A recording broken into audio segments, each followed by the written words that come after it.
Here at Walsh University, we are interested in STEM and the sciences and faith.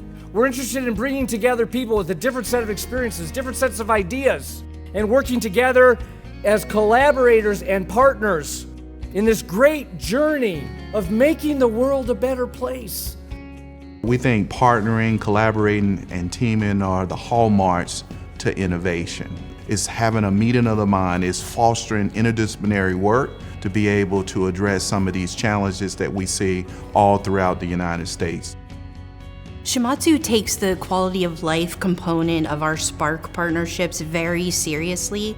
I go to a lot of universities as a sales representative, and you cannot find more dedicated, true, caring, professional professors who really care about the students and their future. And that's one thing that drew us to Walsh. If we're going to be in a place where we can have a seat at the table, we've got to be there both from a logistics perspective and also a philosophical perspective. So I think events like this and Walsh's commitment to science and to upskilling people, so figuring out how to leverage that, how to pull our partners together, is critical for how Stark County will thrive in the future. Walsh has found the decoder ring to help business and industry understand how they can take advantage of technology. It's really not an engineering exercise as much as it is a change management exercise. This region of the country cannot hide anymore. They're front and center. Agencies like the National Science Foundation are paying close attention and thinking about ways in which we can help catalyze some of the efforts that are already taking place, as well as not only catalyze it, how do we amplify them to a whole nother sphere. Today, I want to really encourage you to think outside of the box. I want to really encourage you to put yourself out there, dream big, and think big. Those university relationships with the communities are critically important, and you see those opportunities. And this event really brings together the science and technology, the students, the community, the world. And that was incredibly exciting. It is about quality of life, so just advancing science and helping the next generation of scientists be better and solve problems to help to make the world better. We're going to continue to upskill the American workforce and educate the undergraduates who will become the leaders of tomorrow. If we don't do it, who will? Well, is this a great day to celebrate the sciences or what? Yes? Yeah, thanks for being here today for our annual luncheon. We are just delighted that you are here. So I'm Dr. Mike Dunphy. I'm the Vice President for Academic Affairs here at Walsh University. And this morning we hosted nearly 250 high school students from 12 different schools in the regional area this morning for a celebration of sciences. They listened to a couple of awesome speakers. Now they're off in the labs working and getting to know Walsh University, so we're just delighted. In addition to that, we have today over 300 community partners, economic development leaders, government officials here in this room to focus on how we can work together to engage the scientific and academic power that academic power from universities to create a better tomorrow through strategic partnerships. The theme all morning has been partnerships, ways for us to work together to create a better tomorrow. So we're really confident that the networking done here today and the messages heard will continue to foster the amazing economic growth we have seen in our state for the last 5 years. So we really appreciate you being present. Walsh University remains committed to fostering an ecosystem with Spark. This is our Spark describes economic opportunity through innovation and scientific advancement through our partnership with Shimadzu Instruments. And we want to help use science to increase the quality of life, not just through the pure science itself, but through the people who engage science and engage each other to improve our society. So all that's happening today. It's going to be an awesome afternoon, so we're just glad that you're all here. Thank you so much. You see up here on the slide a variety of our folks that are present as sponsors. This day, which was organized to bring us all together, didn't happen without having folks supporting us both from a financial perspective, their talent perspective, and their time perspective. So these are just a small sampling of the folks that are here today. So these individuals cross the spectrum of our economy. If you look at the names up there, there's quite a few, but there's a few people, we can't go into all the details of everybody, but some folks I want to highlight just a little bit, if you don't mind. You can see individuals like Jen and Tim Carney and Joe Bauer, who are our alums, who have helped us in various ways because of their terrific efforts. Heather and Mark Juzwa from Shimadzu. These are individual contributors. National organizations like the National Science Foundation, NSF, NASA, and NIST. These folks have contributed to us in terms of information, opportunity, and they're present here today. They came in from DC and from other places to be with us. Foundations like the Gary Barron Foundation, Timken Foundation, and others. Business individuals, Todd Lensman, Abdu Ayub, Huntington Bank, Wright, LaHaye, Jarvis, and our community partners. These are people who we engage on a regular basis to help us extend the arm of the university, not just from an academic perspective, but how we can work together to make good things happen for the citizens of our area. And these community partners are awesome. They've been growing over the years. The relationships have been developing in a really terrific way. So we have people like Rebecca Kuzma and Bob Gessner and Ray Hexamer at Strengthening Stark and the Stark Economic Development Team, Team NEO, and the 6 chambers of commerce in this area, people like Jeff Daffler and Rick Baxter and others, and the support from our state through partnerships with TechCred, Ohio Life Sciences, and others. They're all listed up on these slides if you take a look here. So I want to say this about this work. This doesn't happen by accident. It happens because people of goodwill decide they want to work together. And that takes a lot of effort. And when we do this, everyone in our community benefits. Would you agree? It's worth the effort. Here in America, we can make good things happen because we are willing to work together to bring our collective talents together and our resources together to find ways to make good things happen. So it's just terrific.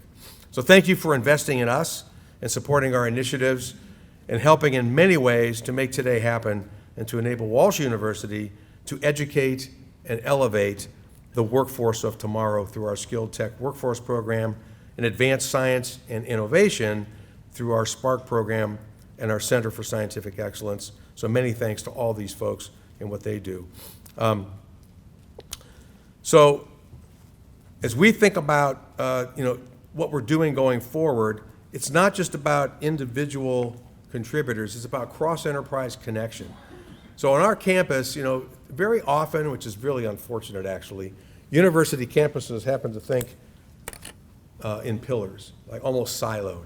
And we've worked really hard on this campus to become more horizontal in the way we think. And so what you see up here, in the next slide please, Tim, these are people across our campus. We've touched almost every single area of campus, from athletics to the academics, to our financial aid people, to our IT folks, the people who work the grounds, across the entire campus. Next slide, please. These are people who have been instrumental in making today happen.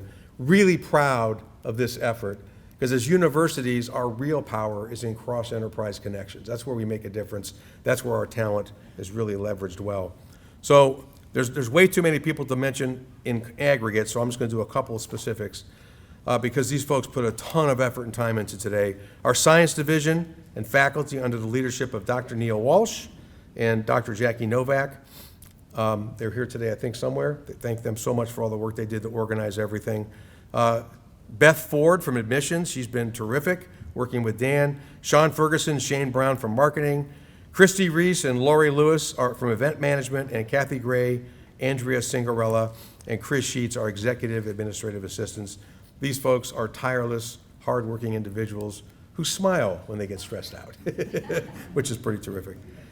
None of this would have happened without this one man. Dan, please stand up. This is Dr. Dan Passerini. He's our Executive Director of Cross Enterprise Initiatives.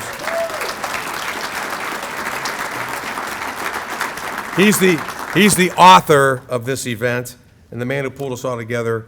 So our sincere congratulations and gratitude to you. So I could talk forever about this. I am so excited to be a Walsh alum and to be serving in my role.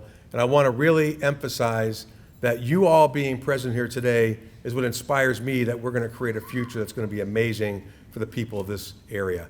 It's about, Summit County, Stark County, and Massillon. These areas have been flagged as an opportunity zone at the national level, and we are going to make it happen, are we not? We are going to do this one way or another. We want to be part of that train ride. So a lot of this happens because we graduate students who jump into the mix and they want to be able to work for your companies, to work for this area, to make it a better place. I want to introduce one of our alum. We'll show you a quick video. It's my great pleasure to introduce to you Walsh University alumna, Miss Treasure Burge, the first in her family to attend college, like me, and a great example of the kind of student Walsh finds ways to help through targeted scholarships and internship support. Treasure is a 2019 graduate with a BA in Community and Clinical Psychology. After graduation, she activated her degree through public service with the CDC in the middle of the pandemic in 2020. Pretty amazing. She then went on to get a master's degree in public health from Georgia State and is now a public health analyst for the CDC. She's a perfect example of how Walsh students have taken their education and enhanced the quality of life for others as they work their path, work their journey through life. So here's Treasure. Hi everyone, my name is Treasure Burge and I am a first-generation college graduate from Walsh University, class of 2019. I'll be sharing my story with you today, including how my internship led to a wonderful opportunity where I currently work as a public health analyst at the Centers for Disease Control and Prevention, CDC. I grew up extremely low income and in a single-parent home. I come from a family of food service workers and store clerks, definitely not college graduates.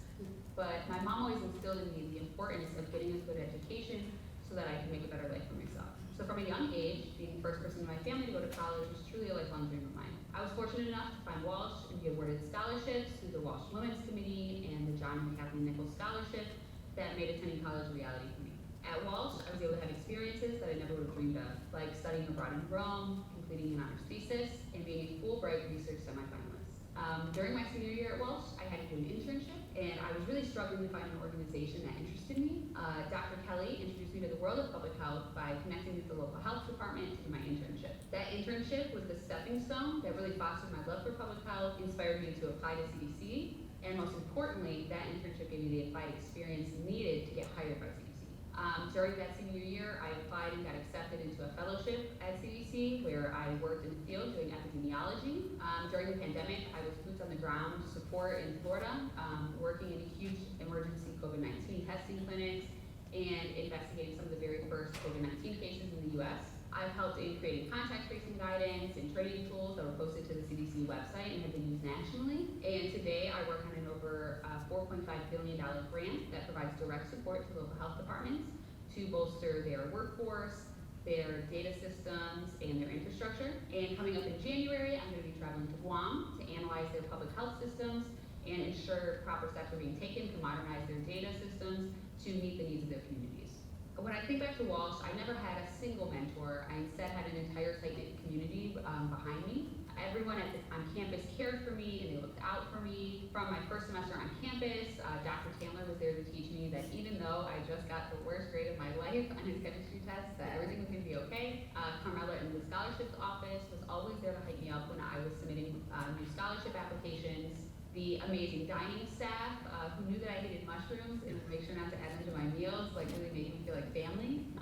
The staff at the Career Center gave me the skills to write an amazing resume and to network that I still use those skills daily today. Dr. Constance, Dr. Walrow, and other professors in the honors program were really instrumental to my critical thinking and communication development. Dr. Wayand sparked my interest in neuroscience, which led me to doing some amazing neuro research at Case Western Reserve University during undergrad. And those are really just a handful of the people that deserve thank yous from me for getting me through my experience at Walsh. This month, I celebrated my 4-year anniversary at CDC. I'm currently getting my master's degree in public health, and each one of these wins, from graduating Walsh, studying abroad, working at CDC, have really not only been huge accomplishments to me, but have been big wins for my family and serve as an inspiration to the younger generations of my family. I've had the opportunity to travel the world. I just bought my first home, and I've been able to live a really wonderful life that I love and where I'm able to contribute not only to my local community, but to the country in such huge ways because of finding my purpose at Walsh University.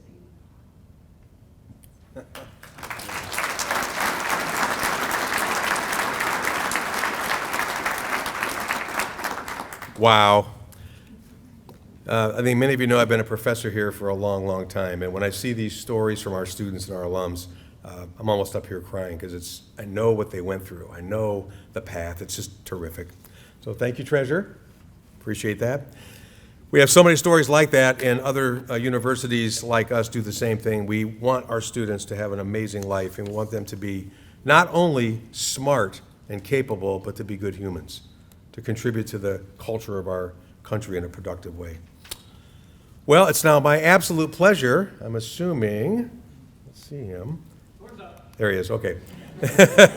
His seat was empty. I'm going, uh-oh. To introduce to you the 7th president of Walsh University, Dr. Tim Collins. Swords up, Tim.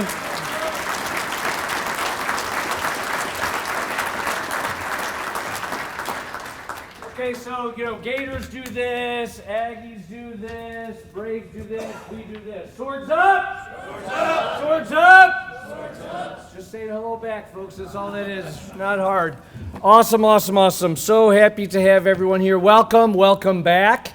If you're back for the 3rd time, we're excited about that. As we continue a national conversation where we are thinking deeply about how to actually execute on an educational effort to upskill the American workforce at the same time as we transform undergraduate education in the sciences, all with this emphasis centered on partnerships with government, with industry, and across the entire academy. You're also here to celebrate with us Founders Week. So on November 17th in 1960, the Brothers of Christian Instruction came here in Stark County and built Walsh College. So on November 17th this week, we celebrate our 63rd birthday, and we are celebrating our 30th anniversary as a university. So happy birthday, Walsh. So I'm so happy you all turned out today for our birthday party. Who knew? Did you tell him that, Dan? Yes, okay, good. All right, awesome. Now, some of you might be wondering, why is Walsh hosting a science and technology summit? Aren't you guys like liberal arts? Yes, we are. And that's part of the reason that we're doing this. You see, our mission compels us to do this. We have a responsibility to go across multiple disciplines, a wide range of disciplines, in fact, not just the humanities, and to make contributions to make the world a better place as we come here to help our students prepare for that first destination, for their life, and for their life's purpose. Science does not operate in a vacuum. So come with me for just a moment and let's think about the development of modern physics. Let's think about the people that were involved with that. These great scientists that you may be shocked to know were almost completely 100% men with religious beliefs. Galileo, we all know him, of course, as the founder of observational astronomy, and he also had a lot to do with those initial laws of dynamics and gravity. He was a man of religious belief. Sir Isaac Newton, the founder of calculus, classical mechanics, and of course, quantitative optics. He was a man of religious beliefs. James Clerk Maxwell, he was the founder of the classical theories on electromagnetic radiation. He was a man of religious belief. In fact, he was the inspiration for Einstein himself. If you'd have gone into Einstein's workspace, you'd have seen a picture of Maxwell in his space. That's who motivated him. As we think about these two great theories that came about and developed modern physics in trying to explain the existence of the universe, we turn to two co-founders who are both men of religious belief. Max Planck, he's the founder of the quantum theory, co-founder of modern physics. And as I just mentioned, Albert Einstein and his well-known father, the theory of relativity. He actually developed that as the relativity principles. It was Planck in the 1906 version of today's podcast that changed all that and recast it as a set of theories. And that's the one that stuck. Planck took an interest in Einstein early in his work. When Einstein didn't have a PhD, he wasn't associated with the university. And you know what his biggest crime was? He was Jewish. Planck himself fought Hitler in making sure the Jewish people, his colleagues, did not get removed from their work. The Gestapo investigated him and made his life terrible. The greatest of scientists always have a sense of their own humanity, and that is a part of their work, which is why it shouldn't surprise any of us that these are men of religious belief. How about Sir Arthur Edenton? He's the father of modern theoretical astrophysics. He was a man with a religious belief. And I could go on, and I would just like to note for the crowd, none of those guys are Catholic. I could come up with a list, as long as I'm tall, of Catholic scientists that also made amazing contributions. But look, my point is this. Science is about facts. It's about how we look at facts, how we test facts, and what it is we observe about the facts. And then we describe that in mathematical terms. It is not at all about an explanation of the terms of how those facts came about. In other words, if we were philosophers, we would say science is about secondary causes, not primary causes. So this is why in the Catholic higher education and the Catholic intellectual tradition, reason and faith come together. They come together to help us find the truth. This is a marriage. This is not a divorce. So here at Walsh University, we study oxygen and hydrogen completely different than we study justice and fortitude. It's a completely different set, yet they come together to tell us about who we are. So for 935 years now, Catholic higher education has put an emphasis on both the observation of the facts and the explanation for the facts. And that is what we do here at Walsh University. I think Fulton Sheen actually says it best, describes best what it is that we're doing right here, right now, today. He says that the purpose of education is to establish contact with the totality of the environment, with the view of understanding the full meaning and purpose of life. And so just as those great scientists have stood on and continue to stand on the shoulders of other great scientists, isn't it interesting? Each and nearly every one of them sat at the feet of Christ. And so here at Walsh University, we are interested in STEM and the sciences and faith. We're interested in learning. We're interested in lifelong learning.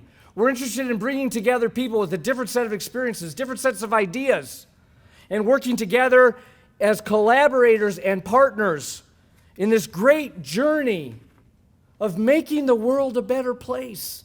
This is in our DNA. This is in your DNA. That's why you're here. That's why we're here. That's why we're hosting a Science and Technology Summit. So today we have some wonderful speakers. We have Dr. McCrary and Dr. Gruber who are going to be joining us virtually with us. We also have Dr. Moore. And to you three, I cannot thank you enough for generously giving of your time and your talents and your insights and sharing them with us. As all of us think about, how is it we're going to continue to upskill the American workforce and educate the undergraduates who will become the leaders of tomorrow? If we don't do it, who will? Swords up.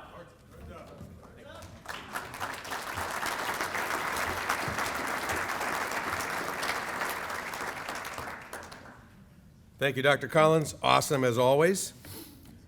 You wonder why we're an inspired campus, right? Okay.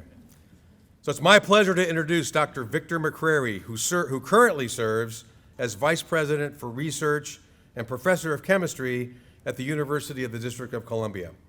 A member of the National Science Board, the NSB, Dr. McCrary was one of the authors of the 2019 NSB report called Blue Collar STEM, which was the inspiration of Walsh University's Skilled Technical Workforce program. Dr. McCreary was the first person that Dr. Passerini and I called after reading the report and provided critical insight to how Walsh University could answer the call from the NSB to upskill the American workforce. Since that time, the Skilled Technical Workforce Program has issued over 1,500 credentials, helping to retool our regional workforce and helping businesses across Stark County and Ohio advance a technology-driven culture, and has transformed the way they integrate and leverage technology to make their businesses more profitable and more competitive. So after his comments, Dr. McCreary will also introduce our next guest, Dr. James Moore of the National Science Foundation. I give you Dr. Victor McCreary.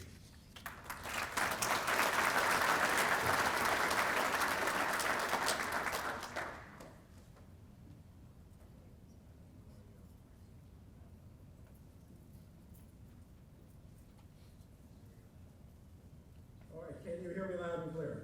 Yes. Okay. Well, first of all, good afternoon to all of you. It's a pleasure to be back here again at Walsh University. You had a summit in the spring, and so I really thank you all for your time and your commitment to Walsh, but also to the commitment that we see as a nation of what we need in terms of science and technology. So first of all, I want to really commend Dr. Collins for putting this summit together and his leadership over the few years of Walsh, particularly in this area of what we call blue-collar STEM and the skilled technical workforce. I also want to thank his team and send a shout-out to Dan Passerini, who's also been instrumental in making this achievement happen. I bring you today a very urgent but uplifting message following what Dr. Collins had just said.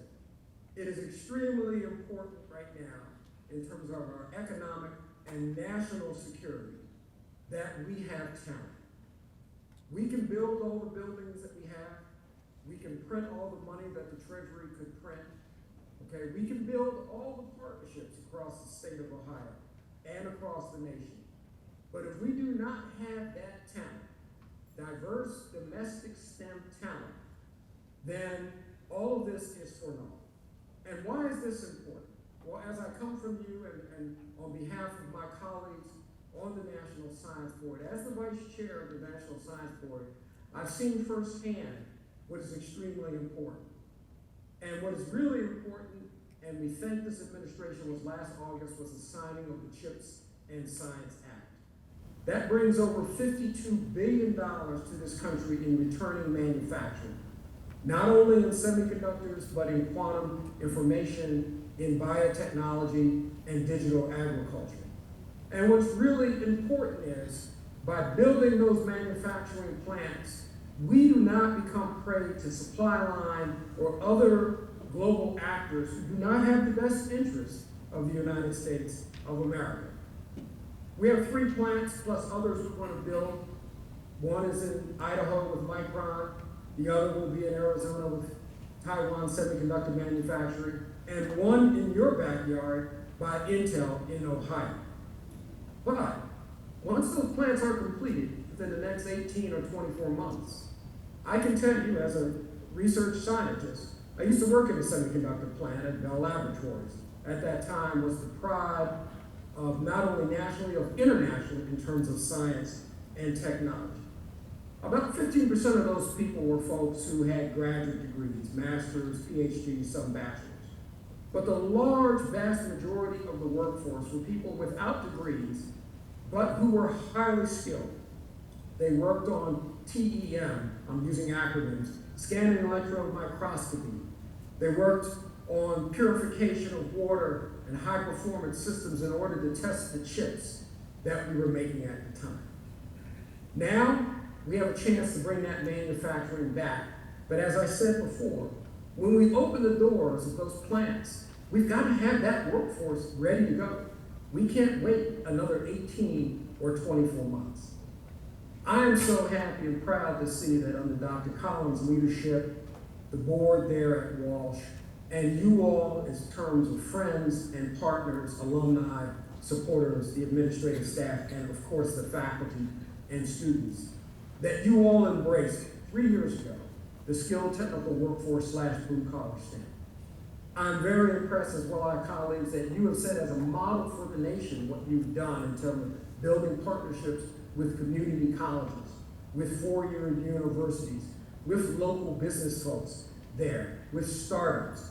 I mean, it is really kind of tends to what is really important here if we're going to develop regional innovation.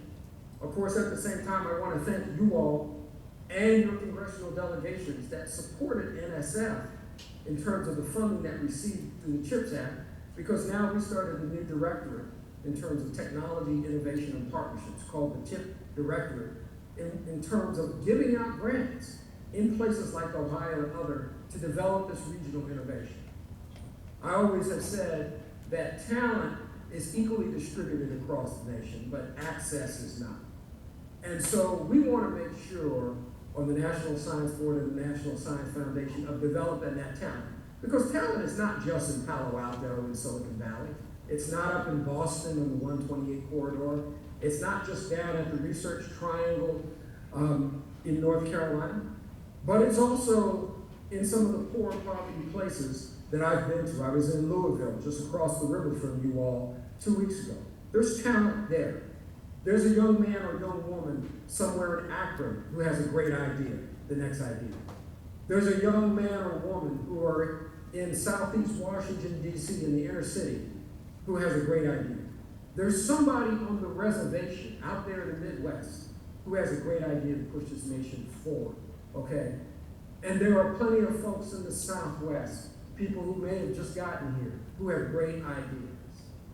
As Dr. Collins just said previously, as part of the mission of Walsh and the Catholic faith is about social justice and inclusivity and bringing everyone together behind the national cause. I am so proud of the partnerships you've done with Shimatsu, what you've done with the Spark Lab, and bringing people together, because that's what it's about at the end, okay? Bringing us together, okay, and putting our nation to be poised to be global competitors. With the CHIPS and Science Act, that has helped us with our supply lines, and as you heard in the news today, inflation through this administration is down to 3%. But talking about talent, this comes as a segue for me to introduce your next speaker. Dr. James Moore has been a real champion for the development of talent. As I said, we can have all the money in the world, we can have all the great facilities in the world. We can even negotiate a bunch of partnerships and have natural resources. However, if we don't have that talent, and that talent, as I said previously, from every part of America, rich or poor, whatever demographic you have, it's important. And so he is a leader at NSF doing that. He is the assistant director of the STEM Ed Directorate. He has about $1 billion there to hand out to develop talent everywhere. And I'm not going to read his bio because you have that in front of you, but I just want to tell you some personal things that I know about Dr. Moore. Dr. Moore and I have talked many times about developing talent. He's asked me about the times when I came up, what made me want to go into the physical sciences as a chemist. What made me did that was both my parents were Army veterans. And one day in 1958, the talk that came across with Walter Cronkite was the Russians had just launched Sputnik and that we were behind. Now, if you're in the service, a veteran, or if you know people who are in the service, you know that was a low moment at our time. But the Congress responded, just like the Congress responded with the CHIPS and Science Act last year for the National Defense Education Authorization Act. It poured hundreds of millions of dollars into the public school systems, okay? We learned the new math. We had chemistry sets. We had all sorts of new types of instructions in science, chemistry, and physics, as Dr. Collins had talked about previously. I was one of those children who were part of the space race. We were going to beat the Russians. And you know what? We did, because we educated young men and young women, and we built that workforce from electricians to electrical engineers, from plumbers to PhDs. Well, you know what? We're in a Sputnik 2 moment at this moment right now. We're facing other powers who are competitive with us, from Russia, Iran, China, North Korea, and we've got to develop more diverse domestic STEM talent. We can't wait for another generation. We've got to do it now. And that's what Dr. Moore is doing right now with the STEM Education Directorate. You know, he has, for example, understands what you all need at Walsh because he came from, the Ohio State University where he was the chief diversity officer there. And it was extremely important because you've got to make sure that every young woman and young man in this country believes they can be a scientist. And that means putting money in different programs across the nation so not only they have the opportunity to learn, but they can see people that look like them and believe in them and being scientists, okay? Just like I do. And so it is my sincere pleasure to introduce a leader in talent development. Because one thing he also knows is one size does not fit all, okay? We can't just have some blanket program that goes across the country because for the students in Ohio and what they need to learn may be different than the students in Texas, may be different than the students in Arizona, may be different than the students in Maryland. But we all know we're behind one thing, and that is what he's doing is helping us with our economic and both national security. It is my pleasure on behalf of the National Science Board to introduce to you Dr. James Moore.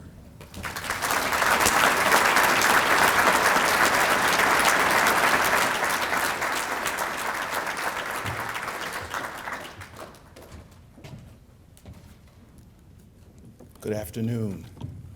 Come on, good afternoon. It's clear that I walk on hollow ground. Let me say this again. It's clear that I walk on hollow ground. This institution has a rich storied history. And just listen to the stories of students and the student that I just sat beside. It's clear that you take that mission very, very serious. So what we know that it's very difficult to engage our democracy at a very high level if individuals are not afforded the opportunities through their education.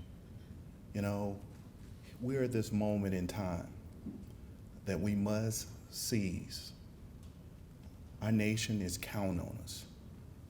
I am so excited to be here because we want the nation to know that we care about all institutions and that each and every institution can play a critical role in the whole.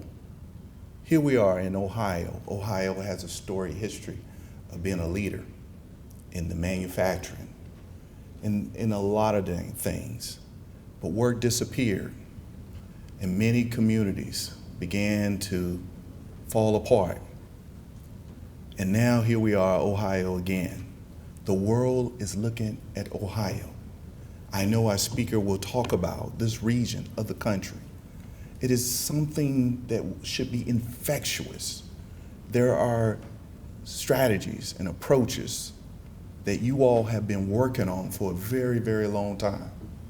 And here we are in this moment that we could seize. When I think about the student who's a first-gen college student, not only did you impact her life, it's quite evident, but we are impacting future generations that will follow her. That is infectious. We have all the right people in this room to do even more. Today, my remarks is not only just to appeal to your moral consciousness, but to appeal to your hearts. Because one of the things I learned from being shaped by a mother who worked in social services, she said there's something amazing about when you bring people together who care and who are smart, what the possibilities can be. And I believe that this is the moment in time. You know, my director always talk about the missing millions and how we need to inspire a generation to go in STEM. As I reflect on that, I believe that the young people are already ready to be inspired. We need to inspire the people who come in contact with them on a day-to-day basis, whether they're in the grocery store or whether they're in the labs, that we have to believe that we can be the tipping point to inspire individuals to do great work. You know, when we talk about chips and science, this moment, and Dr. McCrary is one of the great public servants in the agencies. And what I appreciate about him, he thinks about those individuals that oftentimes feel forgotten. And sometimes when we talk about innovation and science, we forget individuals who, as my mother would say, the living, breathing folk who just trying to make it in life. They have ability to make contributions. When I think about this young lady as a case example, she's going to be able to make great progress in public health, because usually in public health, the groups that are most vulnerable are the ones who tend to be most impacted, and oftentimes it's hard for them to recover. See, my favorite book of all time is The Fire the Next Time by James Baldwin, and he wrote it in 1960. And something he says, I still have it marked in the book. I go back and flip through it. He says, somehow I see my vocation as being intricately connected to my image of God. Vocation in Latin, I know I'm at Walsh University, means calling. See, you all help young people tap into their calling. I heard that, and it's infectious. I heard board members, and you have on your name badges every time you have a marker when you get a degree here. That is symbolic of how hollow the ground is and how special it is. But this place, a college education, is important. And I'm glad, Dr. Collins, your enthusiasm is infectious. I'm going to take it back to Washington, D.C. I hope it'll fit on the plane. Swords up! So it's up. So it's up. But, you know, just last year, this beloved institution was recognized by the National Science Foundation. You can't hide under the rock anymore. We're keeping an eye on you, right? Just like we discovered you in a book. But guess what? Many of you all said, now people finally can see what we've always seen. You can be the tipping point. Let's leverage it.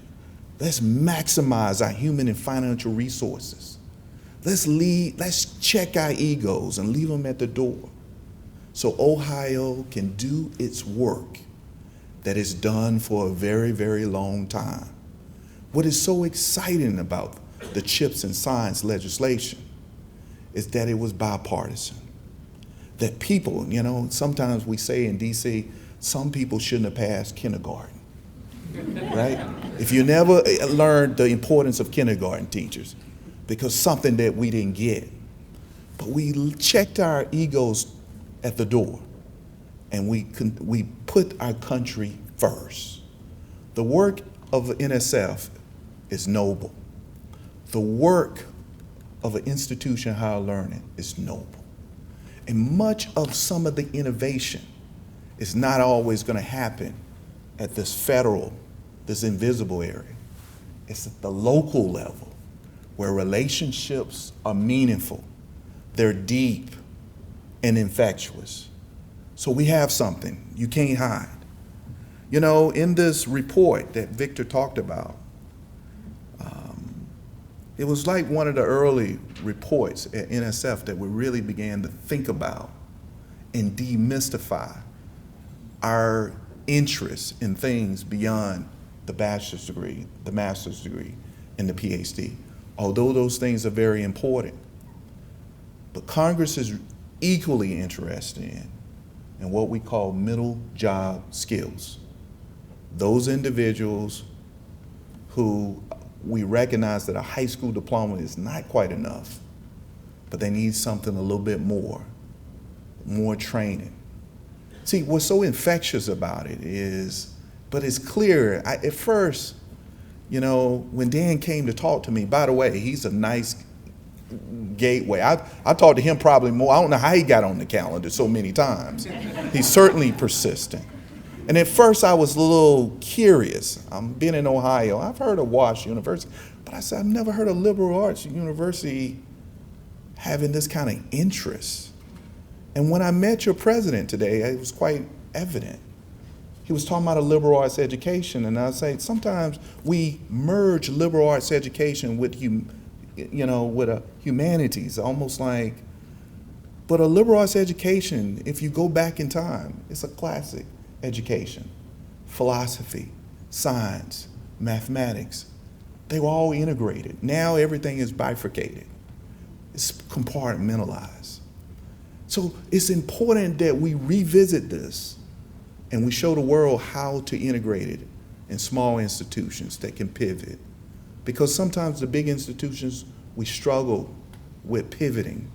And I know we got Buckeyes in here, and I've been in that place and I love it, but we're quite siloed. We don't pivot as well as some of the institutions like what I see today.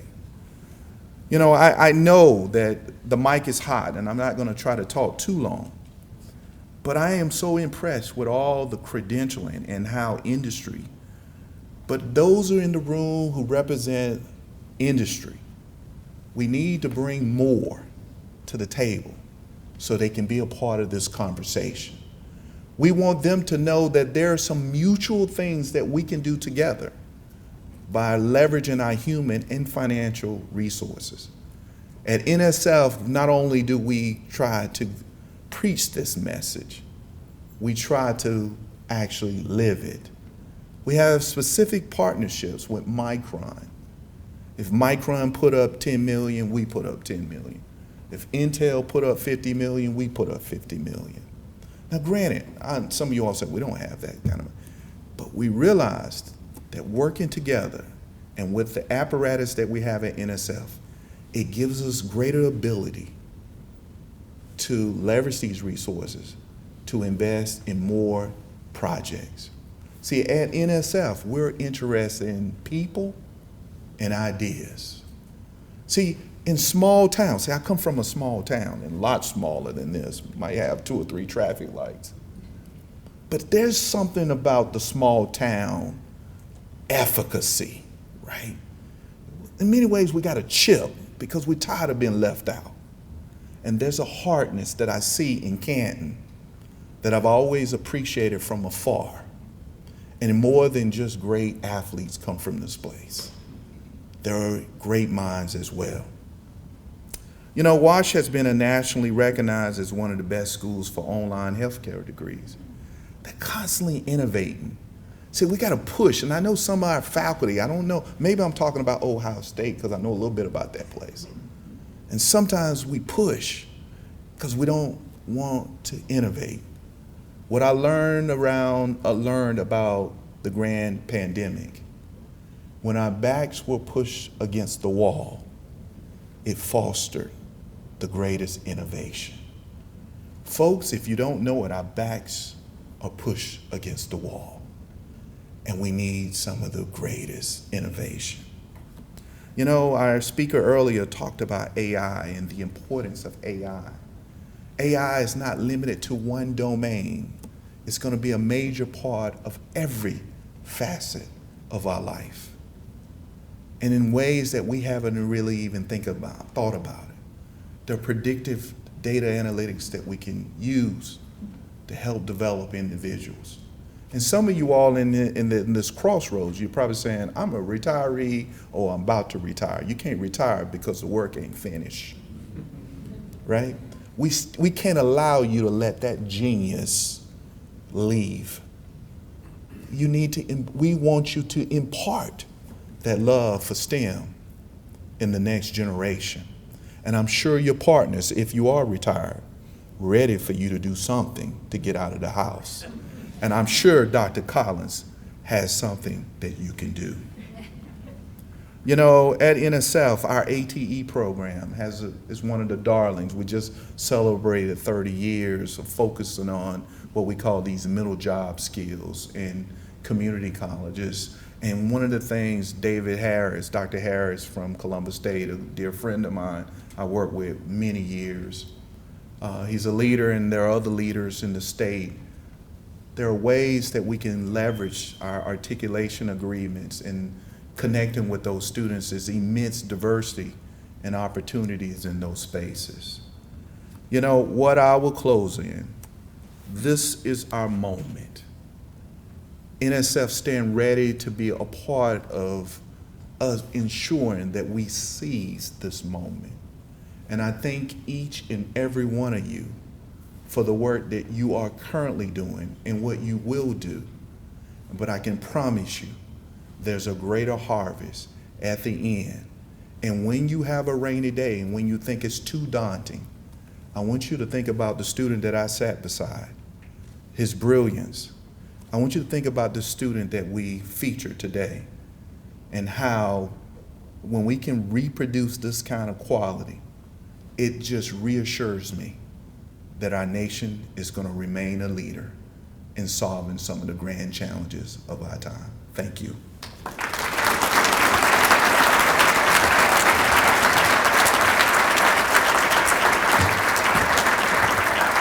Dr. Moore, if you can come back up here real quick, please, with Dr. Collins. And I think Anthony Toskins, is he here?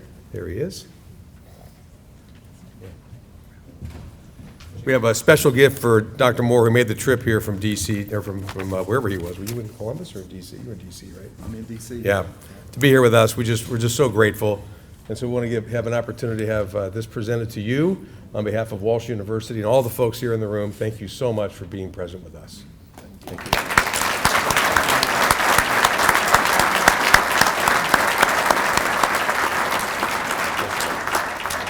So just before I hand it to Dr. Moore, so the Vision 2030 for the National Science Foundation says Vision 2030, answering the call, Walsh University. Thank you. There we go. Thank you, sir.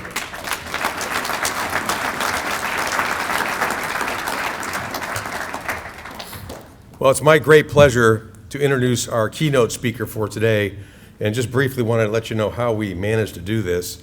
So our partnerships have sometimes nice branch-off benefits.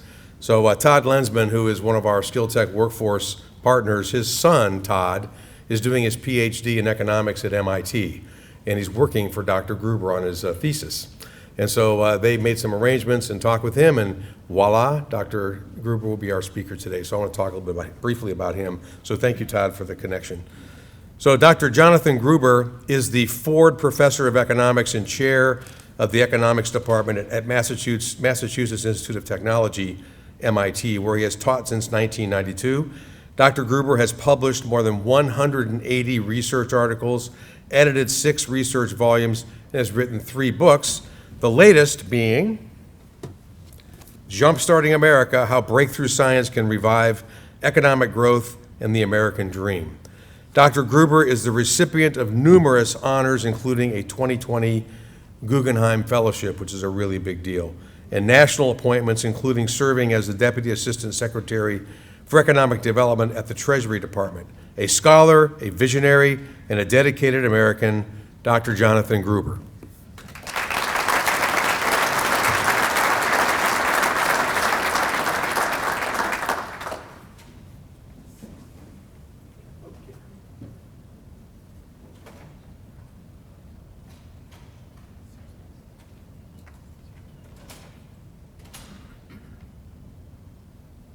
There you go. Hello, everyone. Can you hear me?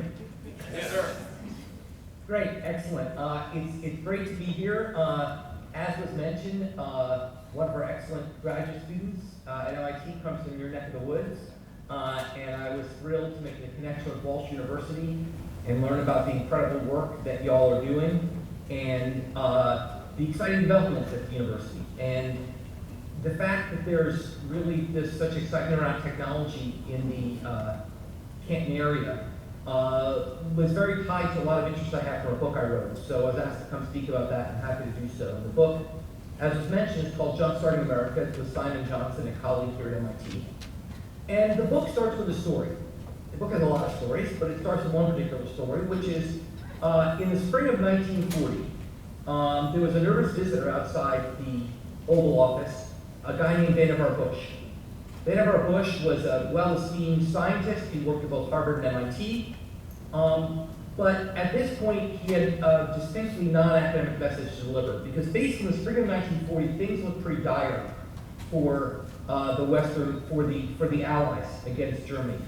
Germany had just swept across Europe, deploying technology that had never been seen before, and which we didn't know they had. Meanwhile, the U.S. Army was practicing with broomsticks instead of guns, and but unable to successfully deploy an underwater torpedo that didn't just sink immediately.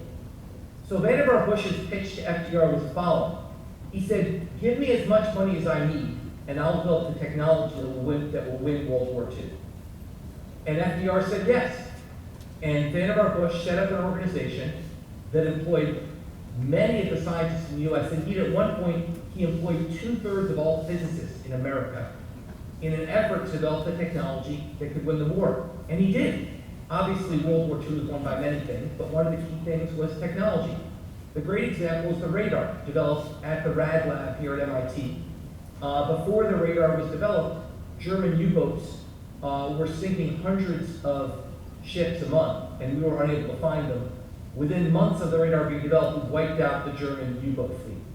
And that was just one of many technologies that were developed during World War II that helped us win the war. But Vannevar Bush was not just a visionary about wartime, he was a visionary about after wartime. He wrote a very famous report after the war, which said, now it's time to win the peace. Let's use the technology we developed to make America an incredible economic power and benefit the world. Let's take these technologies and commercialize them, industrialize them, and use science to better mankind. And in the decades following World War II, we did. Take the very first microwave oven. Then remember what the first microwave oven was called? It was called the radar range by Manna. Why was it called that? Because it was developed from the laboratory that developed radar. It was the same technology. The microwave, satellites, the commercial airline industry, many pharmaceuticals, all came out of this post-war science push.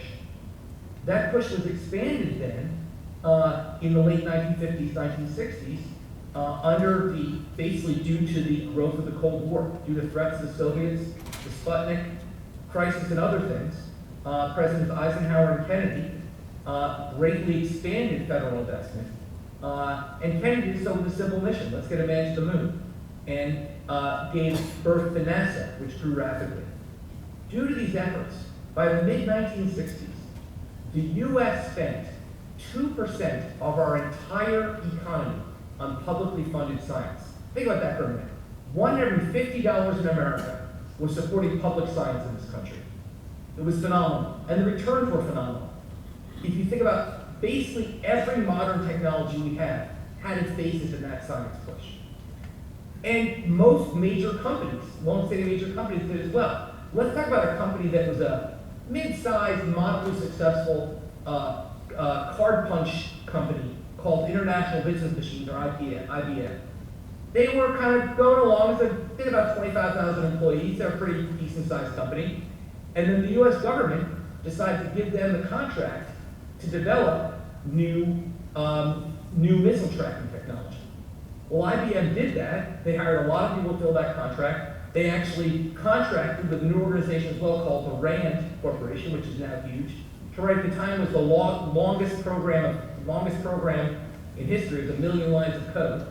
And they developed that program, and then they realized there were private sector benefits from this. And IBM went on and developed the system that controls all air traffic in the US. They went on and used those technologies to become the mammoth company they are today. Indeed, the US government at its peak, it wasn't just IBM, the US government at its peak paid for 90% of all the research and development in the computer sector. 90% came from federal funding. So the US really gave birth to the modern technological society that we have today.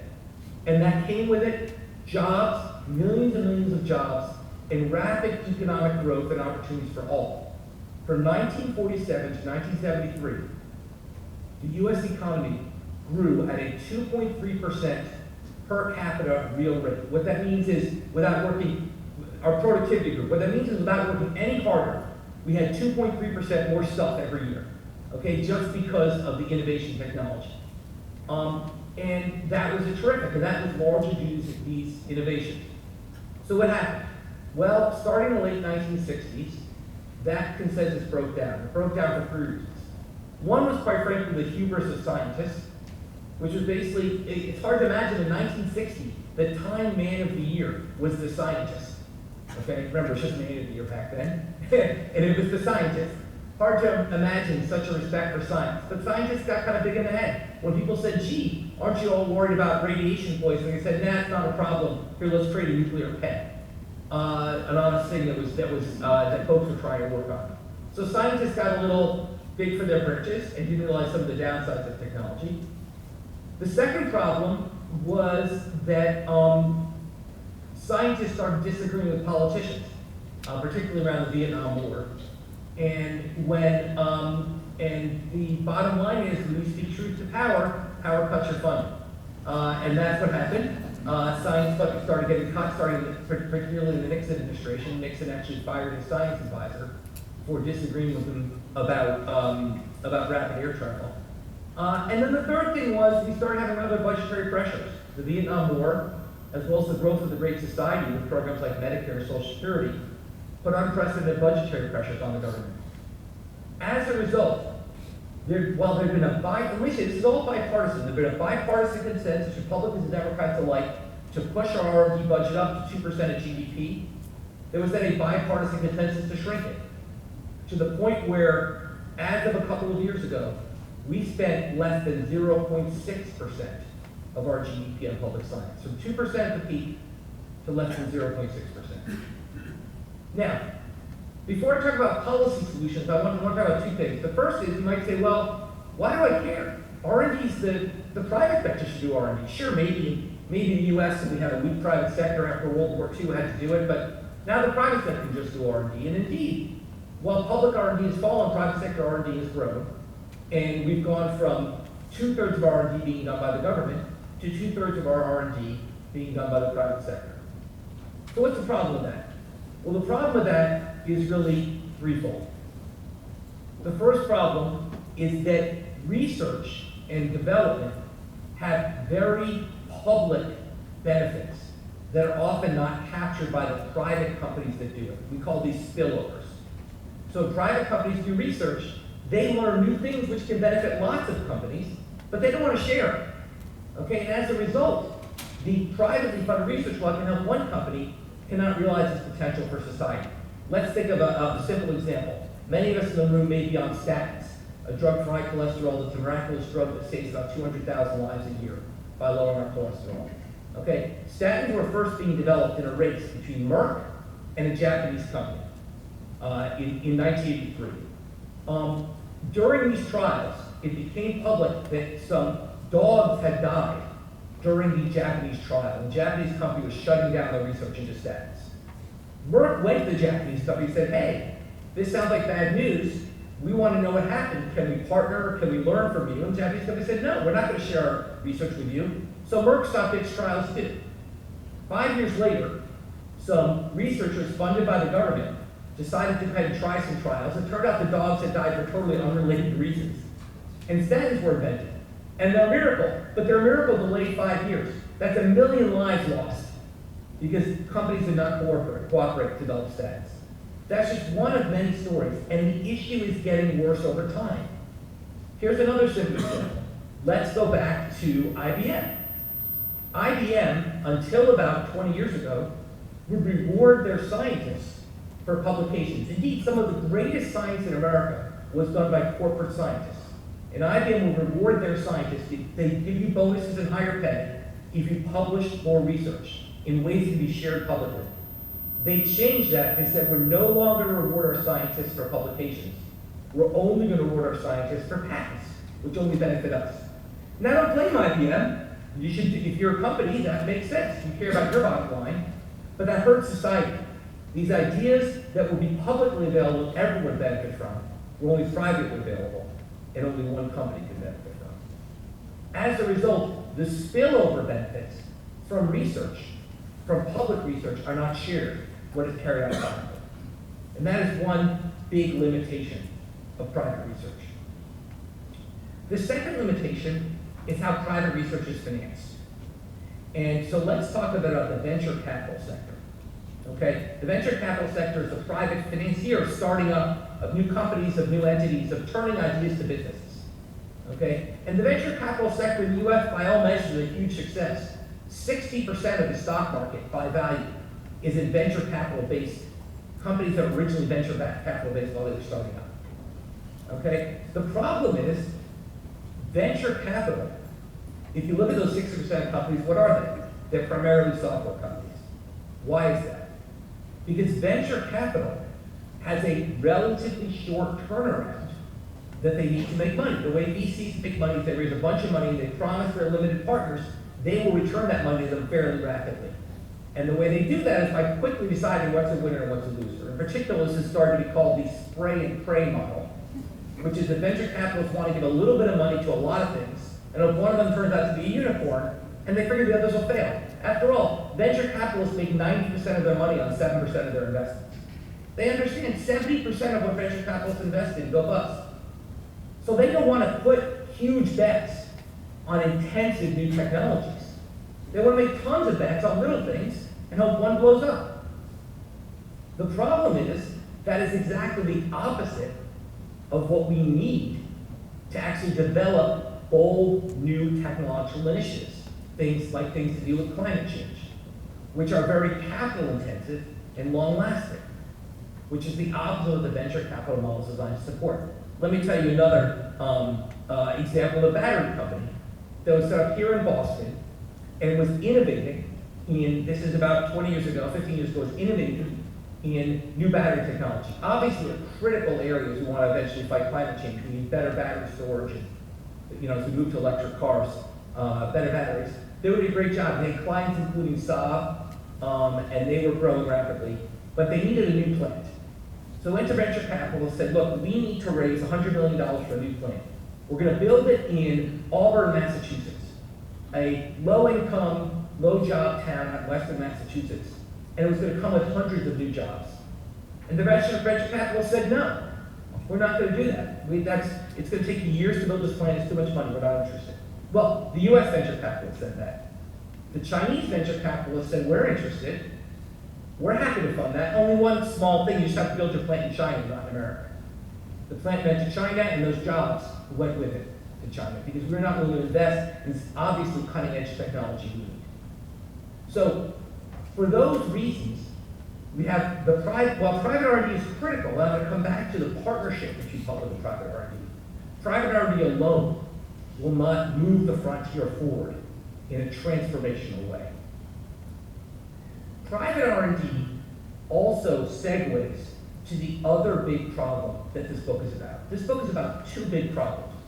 One big problem is our movement away from public funding of science and how that's hurt us in terms of innovation. The other big theme of the book is our movement away from a unified country where there's job opportunities everywhere to one where there's only a small set of what we call superstar cities, where all the jobs are being created. In the US, over the past 15 years, if you define key technology sectors, 75% of the jobs in key technology sectors have been created in just 6 cities in America. 75% in 6 cities. Boston, New York, DC, Seattle, San Francisco, LA. Okay. Notably, all on the coast. Notably, exactly correlated with the political split that's been developing in this country, where we basically have high-tech, good jobs being created in a small set of superstar cities that are on the coast. The facts here are stunning in terms of how much economic activity has been concentrated. And you know what? 75% of all venture capital only exists in those same 6 cities. So the good jobs, the venture capital, are concentrated on these superstar cities on the coast. Now, let me just say, and you might ask, well, why is that? Why did that happen? Well, the answer, according to economists, is essentially what we call agglomeration economies. Now, I'm gonna tell you a secret. You can't tell my economist friend, but I'll share this with you. It turns out the reason we economists are so successful and paid so much is because we make up really fancy words for really easy concepts. So don't tell anyone, but that's basically what we do. And an agglomeration economy simply means smart people want to live with smart people. So basically, people want to be, people who are going to work in tech want to be around other tech workers. So once a place gets a leg up to be a tech hub, everyone wants to flow there. Now it turns out that by itself is not a problem. Indeed, it's not necessarily a problem that all the jobs and good jobs used to be in 6 cities. That by itself is not a problem. The problem is that on top of that, the cities will not allow themselves to grow. The cities themselves will not build the new housing that allows people to move there. If you take the top 10 cities by average wages in the US, by the way, in 1980, 2 of them were on the coast. Today, 9 of them are on the coast. Okay, if you take those top 10 cities by average wages, in 1980, the average house price in those cities, in the top 10 cities, was 27% above what it was in the average city in America. Today, the average house price in the top 10 cities is 300% of what it is in the average city in America. Why? Because people want to live there and we will build more housing. It's pretty simple, okay? Because of zoning rules and because people there like their nice lifestyles, they don't want to build the new houses they need. So the problem isn't that agglomeration, the problem is agglomeration combined with an unwillingness of these cities to grow. Indeed, if you look at those 6 cities, by population, they're shrinking. By economic opportunity, they're growing. By population, they're shrinking. Okay? So you put this together and you say, we need more public science. Okay? We need to deal with the growing divergence around the country. And Simon Johnson and I decided the answer is, let's put more science in other places in the country.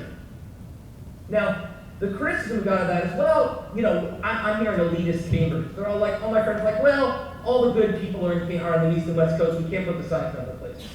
To which Simon and I said, and we went to the data.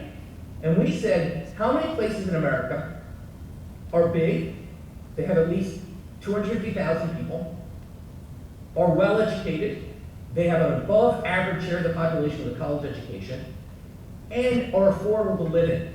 They have a housing price less than $200,000, which couldn't pitch you the smallest apartment in the world in Boston. Okay? We said, how many places are like that? It turns out there's 102 cities in America that fit those criteria. Places like Canton, okay? Which we actually made a list, and we defined, I'm going to look in the book. We actually made a list. We scored these places on population, percent college graduate, whether they have top science graduate and undergraduate programs, whether there's a lot of patents issued to people who live there, the average house price, how bad is crime, and how long are commutes. And we put together a measure based on that. And we ranked these 102 places, and Canton, the MSA that incorporates Canton, which is Akron, Canton, Massillon, if I'm saying that right, that MSA came in 14th on our list.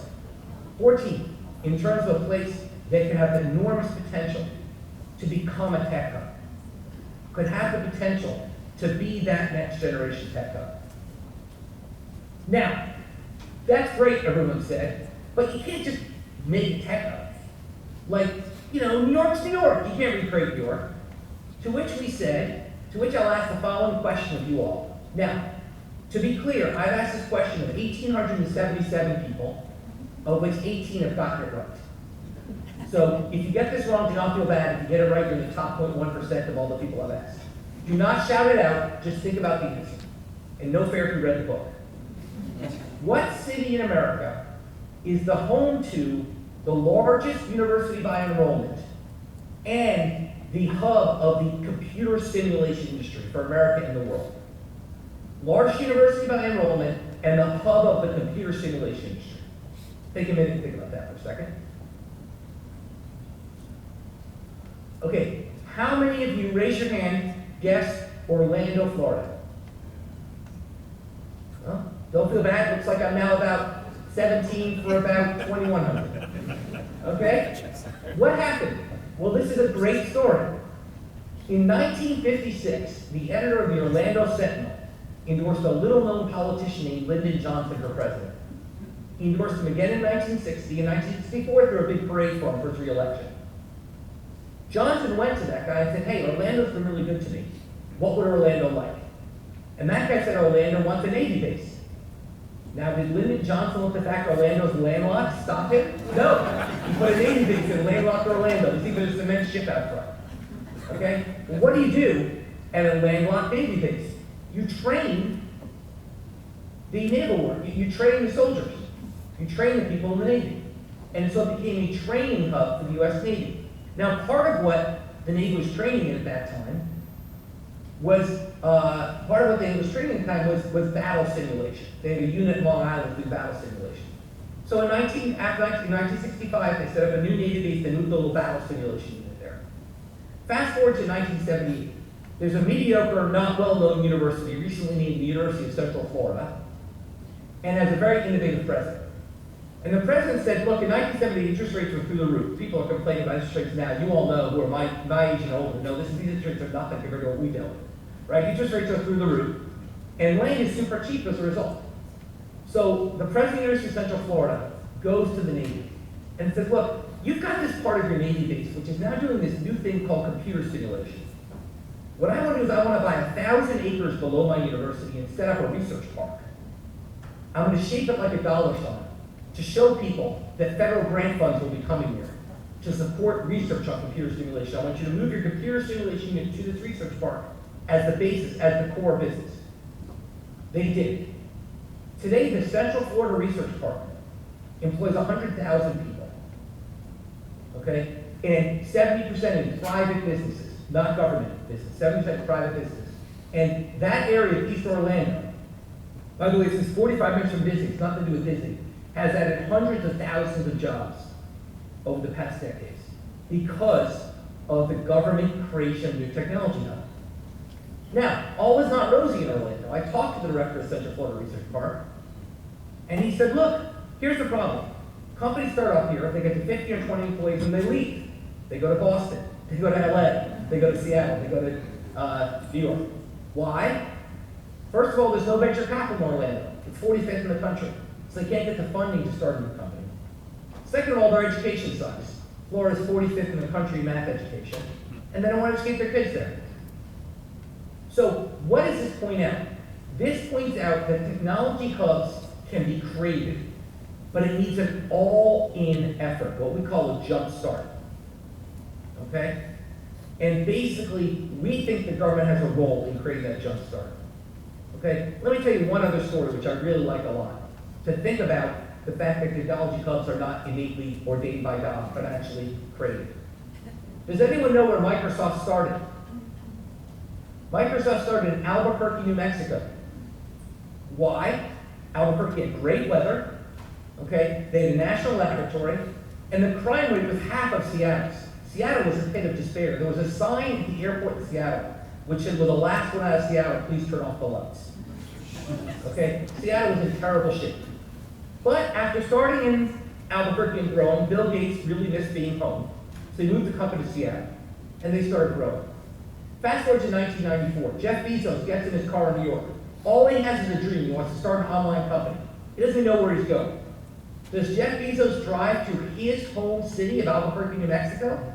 No. He goes to Seattle. And the rest is history. Literally, if Microsoft stayed in Seattle, Walter White would be cooking meth if Microsoft stayed in Albuquerque, Walter White would be cooking meth in Seattle, not in Albuquerque. Okay? This is all, these things can be made and created. And so the idea in our book, the theme in our book is, let's do two things.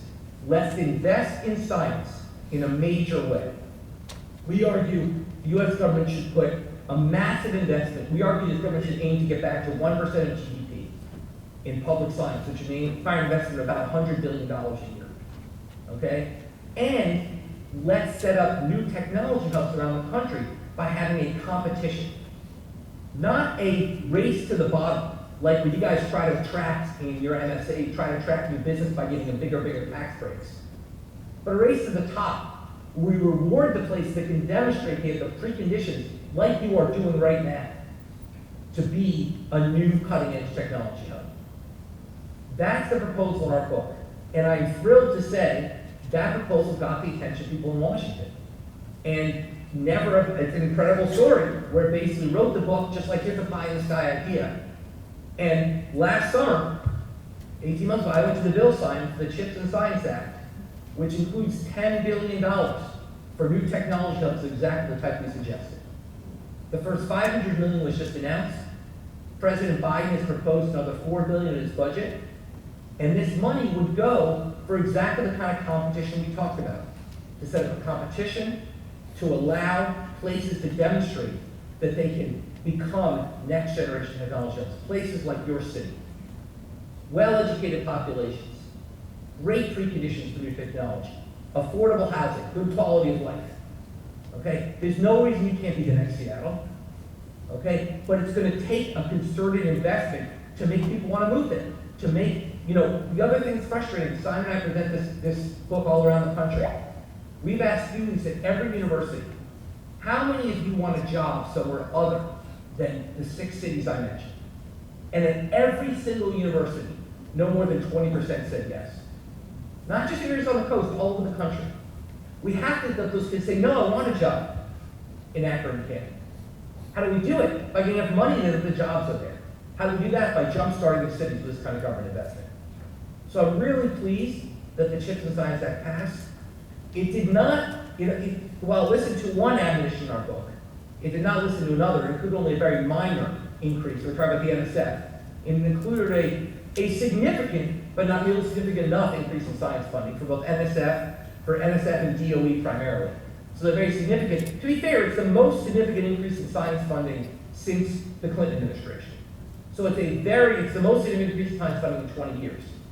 That said, it takes us from like 0.6% GDP to 0.65% of GDP. It's still not what we need. So it's a great start. It reverses a decades-long decline in public science funding, but it's not enough. Our hope, Simon and my hope, is we can create a virtuous cycle where by creating tech hubs around the country, we can create support for more government technology intervention. If you poll people in the 6 cities I mentioned, and you ask them, should the government take an active role in investing in science and science education, they say yes. If you poll people everywhere else in the country, they say no. Why? Because they don't see the benefits of it. What's in it for those places? Why should the government invest more money? Just give it to Cambridge and Berkeley. What good does that do them? When places see the benefits, they will support science funding. And that's how we set up the long-run conditions for America to become a technology cutting-edge country. Let me just end on one note, because I think it's very, very important. If we could summarize the book in one message, it would be quite simple. Science equals jobs.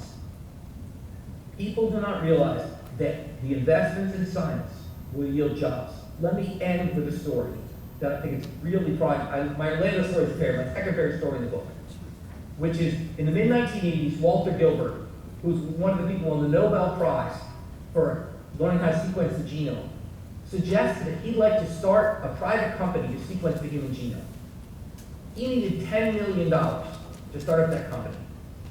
No venture capitalists would give him the money, because they said, look, your project's going to take decades, we're not interested. Fortunately, the US government was convinced and set up the $3 billion Human Genome Project. The Human Genome Project mapped the human genome, literally led to the creation of COVID vaccines. Without the Human Genome Project, we wouldn't have it. Today, the genomics industry in America features 700,000 jobs and pays $6 billion a year in taxes, twice the initial investment. That is what we get from public investment in science. So let me stop there because I know I've gone over time. Thank you very much.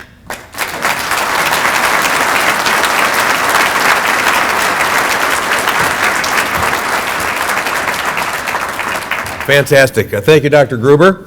We have time for a couple of questions. Anybody have anything you'd like to ask Dr. Gruber while we're here? And if not, I will. Yes, ma'am. If I wasn't sufficiently controversial, I could talk about healthcare. Yes, please. Is there government money available now to the Greater Canton area, and how and who gets it? She's asking if there's government money available now, as far as you know, for this area, for the Akron, Canton, Massillon. If so, how do we get it? Is it Massillon? Yeah, Massillon. Yeah, yeah. Thank you. Yes, there's lots of money available. There's a real growth. So there is the new Tech Hubs program, which, as I said, has $500 million initial funding will grow. That's a great program for the area. There's the NSF has started Engines program, which is providing money for tech hubs to invest in science. There's a number of these programs out there, and I urge you to think about them. Here's the key point you realize in the book. In my experience, and once again, I don't want to speak too broadly, in my experience talking to city planners and the like, there's two types of things cities do. They plan for how to attract the next plant, or they have some vague program for how to become a world-class city in 20 years. They never sit down and say, if you literally gave me $200 million, how would I spend it to make my city a tech hub? This is what this program is urging you all to do. The money's going to be out there. The U.S. government is giving away tens and hundreds of millions of dollars to places to be tech hubs. But first, you got to write the plan. First, you got a detailed plan, which is how do you spend that money, and then you go. And if you look at the Tech Hubs website, it describes what kind of a plan it will look like. Hey, thank you for that. Appreciate that. Any other questions? One more time. Yeah, Todd Lensman wants to know when his son's going to graduate. Well, we just, talk out of turn. We just had our meetings to review how the grad students are doing. HIPAA, yeah. Thank you so much. We appreciate that, Dr. Gruber. Okay, well, we'll send you on your way. Thanks for being with us here today. We really appreciate you.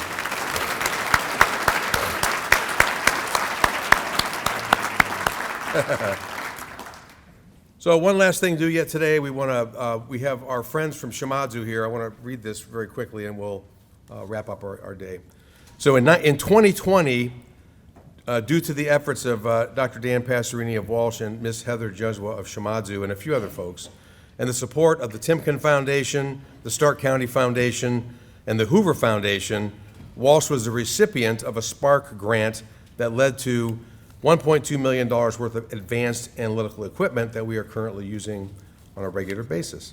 The Spark program, Shimadzu Partnership for Academics, Research, and Quality of Life, has been transformational to the Walsh University Science Department and is making a real impact on our community and our students. This is indeed a true partnership and not simply a transactional business process. The support in so many ways. In fact, they have 9 delegates here today. Shimadzu folks, raise your hands. We have a whole crew of folks here all over the place. Yep, different people. Thank you so much. These are scientists, technicians, engineers, sales folks, the president of the company here in the United States that are fostering enthusiasm about the sciences in our youth. Our Shimadzu partners have been instrumental, pun intended, to help us ensure we are successful in our mission to enhance the quality of life through the advancement of the sciences. Walsh has been creating an innovative ecosystem with regional businesses providing low-cost analytical services, research and project capabilities, and a training ground for lab technicians. Walsh has received over $300,000 in support through work done through the lab and to help local businesses and others through private funding supporting our lab so we can get our students involved in helping businesses solve complex problems in the analytical space. We're so grateful to the Barron Foundation family for their help. Let's give them a big round of applause. Thank you, Gary. Our lab has saved companies millions of dollars by solving complex problems that have created real-world practical experiential learning opportunities for our students, leading to over 25 internships and jobs. The Center for Scientific Excellence in Partnership is a partnership in which Walsh, the Gary Barron Foundation, our community, government leaders, and Shimadzu are truly vested. Please allow me to introduce the president of Shimadzu Scientific Instruments in America, Mr. Yoshiaki Maeda, who has a special recognition for Walsh And we're so excited to be able to have him here today. Thank you, sir.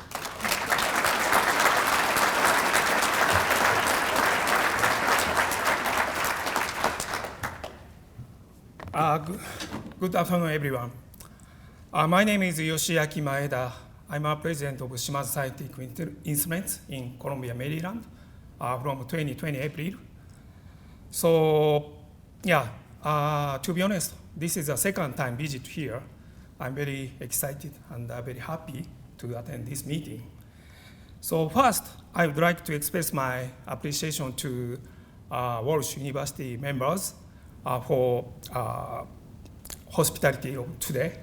Thank you. So Shimazu is the second largest analytical instrument manufacturer in the world. Currently, we have a 14,000 headcount in the world. We are a global company with a huge manufacturing footprint in the United States. Shimazu started in 1875, and we founded by father and son duo, who placed highest focus on education.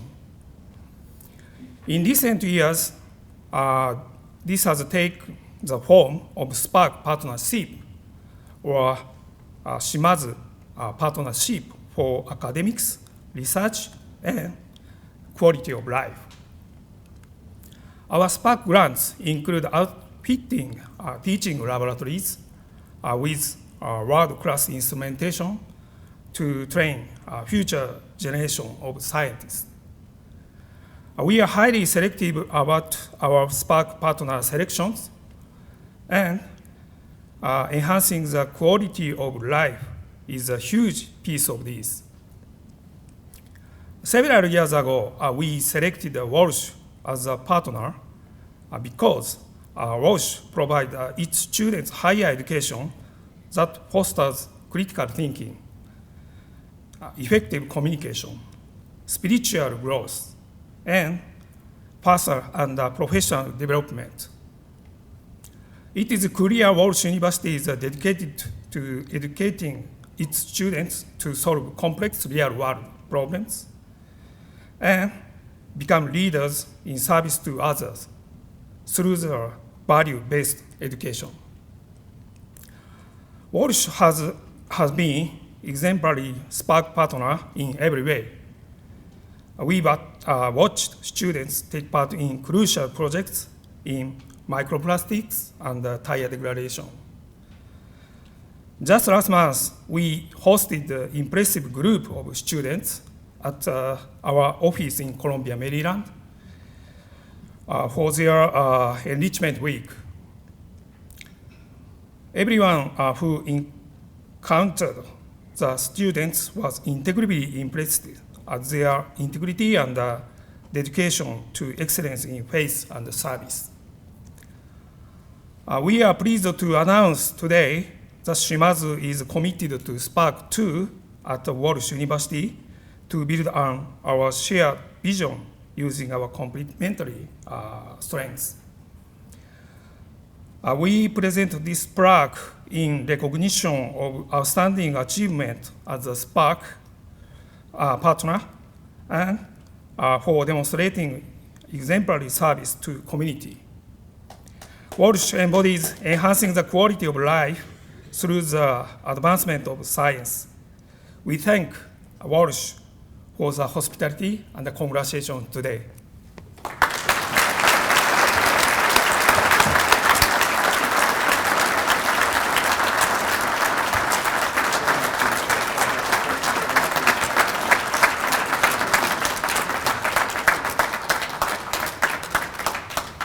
One more round of applause for our partner.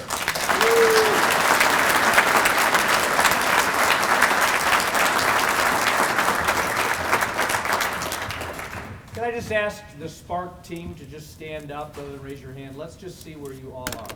If you work for Shimazu, would you stand up for these? Everybody. Now, round of applause for our partner.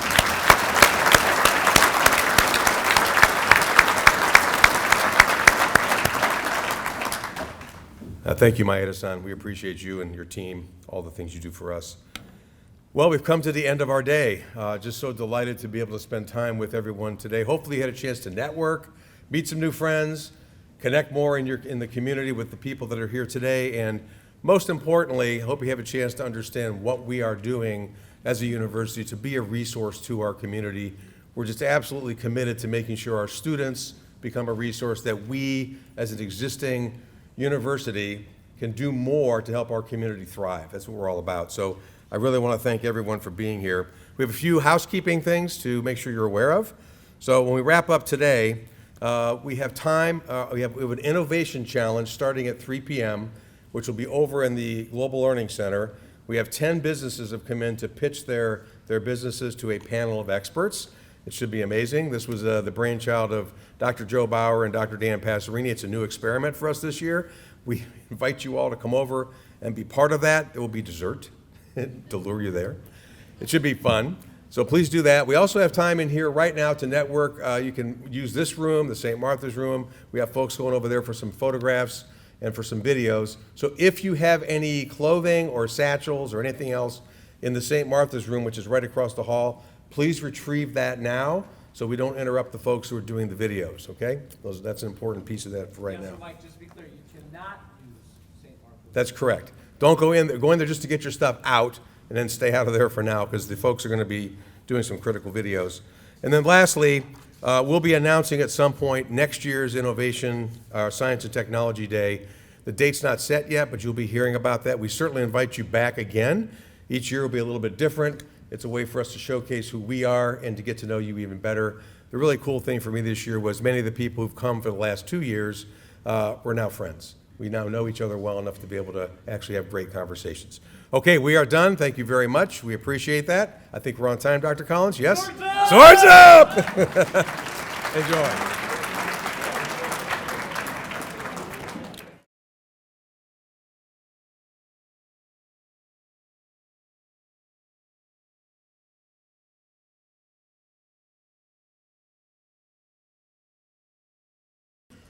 Well, welcome. Good morning. I'm Dr. Mike Dunphy. I'm the Vice President for Academic Affairs here at Walsh University.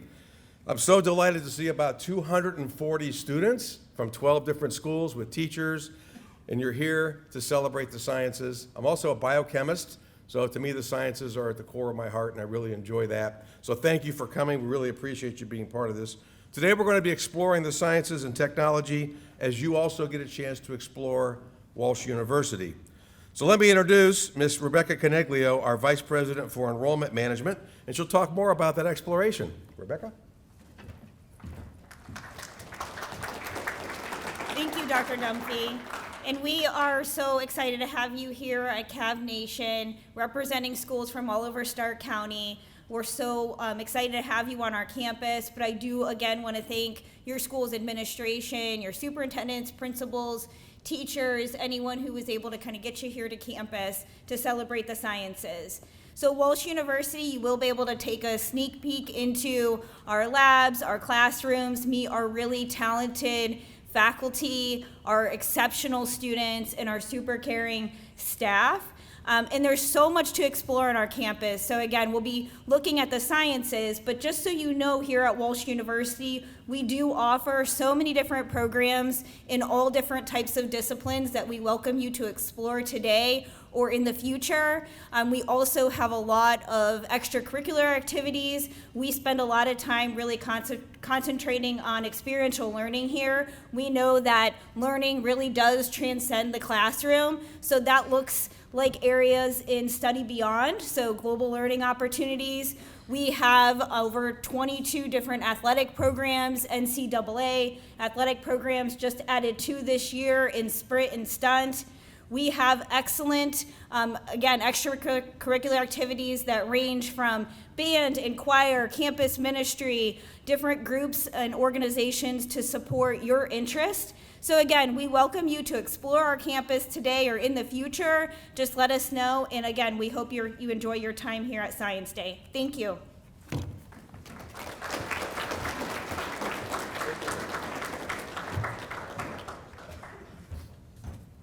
Okay, thank you, Ms. Coneglio. And by the way, what's really cool today is a couple of my former students are here as teachers, so I'm excited to see that. Very terrific, and we have faculty members here present as well. I'm actually a 1979 graduate of Walsh University, so I've been at Walsh for a long, long time, and I can attest to what Rebecca is talking about. This place is actually transformational. It's amazing. So we have a couple of really cool things coming up. So it's my absolute pleasure to introduce to you an inspiring young innovator who has she's overcome naysayers and people who are trying to make her quit, doubters, people who wanted to help squelch her dream, and she would not have it. There's no quit in this young lady. Just finished her Mission 48 tour, 48 states, 48 days in a big bus all the way across the entire United States to help build the confidence in young people across America.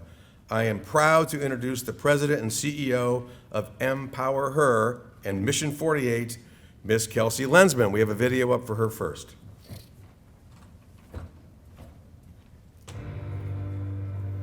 People need you to go after your dreams. I completed 48 fitness competitions in 48 states in 48 days. It was the biggest and most challenging mental, physical, and logistical thing I have ever done. But it was also the most impactful thing I have ever done. We were able to fund 150 girls' futures, all because I went after my dream. What's yours? Good morning, everybody. How are we feeling today? Oh, come on. I know it's early. How are we feeling today? Yeah? Yeah? Now, who has come from more than 20 minutes away? Raise your hand. 40 minutes away. Oh, I got it. I came from 2 hours away, from Columbus, Ohio here. But today is not about me, and I'm not here for me today. I am truly inspired by every single one of you pushing past your limits and creating something that is amazing here with the science and technology. You could be doing absolutely anything today. Who would rather be sleeping in the morning time sometimes? Yeah, I know, some of you are to tell the truth. But you are here today to really push past what your limits are and to create new things in science and technology, and that's exactly what it is about. With science and technology, first it's thinking that something is impossible, right? It's thinking like, man, what are the ideas out there? And then there's this one person, which is gonna be multiple of you in here, but it's that one person to think, okay, how can I think outside of the box and truly push past the boundaries that might be presented before me, right? And through that, that's when so many breakthroughs in science and technology come about. That's where we've had so many advances in medicine, in cancer cures, in putting somebody on the moon. That was limitless at a point, right? And now it's something that people do often. And there's been so many breakthroughs in technology. I know, who cannot live without their iPhone? Yeah, we're high school here, yep. And so that at one point was just an idea. At one point it was just a thought of, hey, what could be out there, right? And for me with Mission 48, there actually is so many correlations with science and technology, because for me, I had this idea 3 years ago. And I'll be honest with you, in 3 years, I was nervous to start it. I had no idea where to begin. There's no playbook on where to start something crazy, a big national campaign that you do. But once again, just like you, I had to push past the limits. I had to think so many times outside of the box, right? There's not just this X, Y, and Z plan this way. And I had to believe that there's a better future out there for me and for everybody here. And so today, I want to really encourage you to think outside of the box. I want to really encourage you to put yourself out there, dream big, and think big. And if we can do all of those things together, you're going to push past boundaries and have the new breakthroughs that we need here today. So let's wake up, let's get up, and we'll really push past the boundaries of what we're capable of doing. Thank you, guys.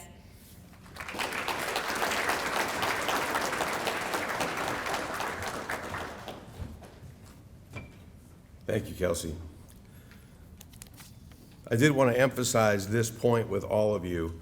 At this stage in your lives, you're exploring, you're thinking about what could be and how you might find whatever path it is forward for yourself from high school to college to beyond. And it's really important to understand that that path is probably going to change a lot. So trust your teachers, trust the people around you to help guide you, but certainly put yourself in a position for success by really putting effort into what you're doing. That's what it's all about. And if you're in the sciences especially, there's so much opportunity to do great things through your education. It's just a matter of how much you want to commit yourself to it. You can do that. I was sitting in your boots in 1975, and I was thinking that for sure. And as my mentors and my teachers helped me find my path, I'm standing here before you right now as a consequence. So I wish that for you as you keep moving forward. So at this point, the message that Kelsey's sending about really exploring, being willing to do what's right, being willing to take some chances to explore and develop yourself, that message will be with you all day. So one of our speakers today is a really important gentleman. You'll get to meet him here momentarily. He'll be introduced by Dr. Neil Walsh, who is the chair of the Math and Sciences Division here at Walsh University. Dr. Neil Walsh.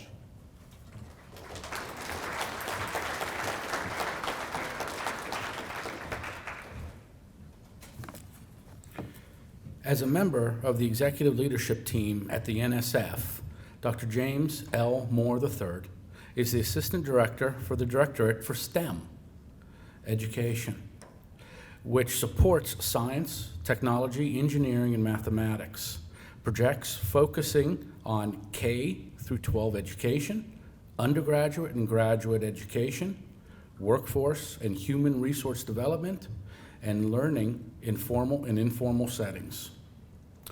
Dr. Moore served for 5 years as the university's Vice Provost for Diversity and Inclusion, Chief Diversity Officer, and leader of the Office of Diversity and Inclusion, one of the nation's oldest, largest, and most comprehensive office of its kind at The Ohio State University. From 2015 to 2017, he served as Program Director for Broadening Participation in Engineering in the Directorate for Engineering at NSF. And during that time, he was one of the program directors who helped launch the highly acclaimed cross-directorate NSF Includes, a $100 million plus national broadcasting participation in STEM initiative. From 2011 to 2015, he was an Associate Provost for Diversity and Inclusion at The Ohio State, where he managed numerous nationally acclaimed programs and units. He is nationally recognized for his work on African American males, and he has served on The Ohio State University's faculty since 2002. He is the first executive director of the Todd Anthony Bell National Resource Center on the African American male, and is the inaugural EHE Distinguished Professor of Urban Education at Ohio State University. Since 2018, he has been cited annually by Education Week as one of the 200 most influential scholars and researchers in the United States. Let us welcome Dr. James L. Moore III.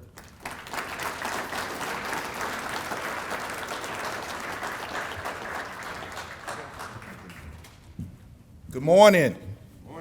Come on, we can do better than that. Good morning. Good morning. Yes, I am so happy to be in your presence. Anytime you can be in the room with young people, I am transformed. You represent the best that we have to offer. And as the words of Walt Whitman would say, I hope that your ears itch at you until you understand my words. I want you to hear me loud and clear.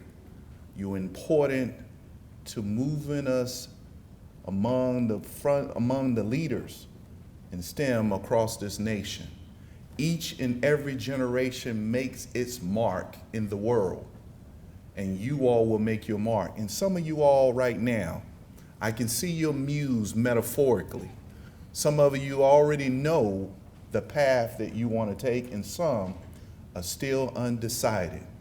I'm hopeful after you hear my remarks today that you will begin to think about all the possibilities that are available to you in STEM. STEM is in our lives, and one of the things about STEM, when you think about it, and I'm so excited to be in the midst of people, because during our great COVID pandemic, it was a time of loss. And we cannot let that loss be in vain. Some people lost their senior year, some lost their prom, some even lost loved ones because of basic science. Because of the foundation of knowledge in STEM, our backs were against the wall. We collaborated in ways to take on that pandemic. And today we're able to have some degree of normalcy. See, in our lifetime, we have many grand challenges before us. There is a North Star, and we need you. Everybody say me. Me. To be a contributor of solving some of the grand challenges of our time. So, creating opportunities everywhere is the theme at the National Science Foundation. And let me give you a context. The National Science Foundation was founded during the time of Sputnik. And that was a time, we had a North Star. We had a region of the world that we were always keeping an eye on. The former Soviet Union, Russia. We had tried numerous times, but we had failed when Sputnik was launched. And because of that, we didn't have a U.S. Department of Education at the time. Education became a priority for the Department of Defense, and we had the National Defense Act that was enacted. And today, our version of it is Chips and Science Act. It's our Sputnik moment, your generation. So we're trying to create opportunities everywhere. We recognize that talent exists everywhere in America, but opportunities don't always prevail. Let me see the hands that people know that there's talent all in my community, in my region, in my state, but too often, opportunities don't always prevail. It may be a loved one, it may be a parent, it may be a neighbor, it may be someone that you know really well that is investing in you, that you know that they had even greater capability, but just because of maybe the school they went to, or maybe the zip code that they lived in, or maybe for a number of different factors. But in America, we want to harness that talent. We want to inspire you. And each and every day when you wake up, that you want to give your very, very best so you can contribute to solving some of the grand challenges of our time. So, when we think about Clearview Developmental Services, Wash University graduate, that was just a prelude, by the way. And anybody ever heard of John Coltrane? He wrote a piece, he's a jazz musician, say, in a sentimental mood. So that was a prelude to get you all started. I suffer from deprivation. I love to be around young people, and I love to teach. And in my role, I don't get an opportunity to be around. So they stirred up something really bad today for me. And so I'm gonna try to stay focused. But again, I just want to say good morning. I want to thank you all for inviting me to this absolutely beautiful campus. And I believe fundamentally there's no place for darkness. There's no place for the unknown or not knowing on a college campus.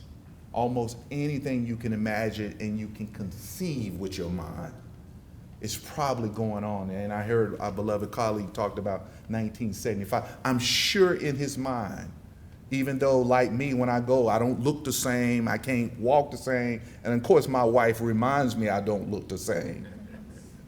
But I go down memory lane and I remember how education has been redemptive and transformative for my own life. And I can bear witness, I wouldn't be here behind the lectern today if I didn't have those kind of transformative experiences.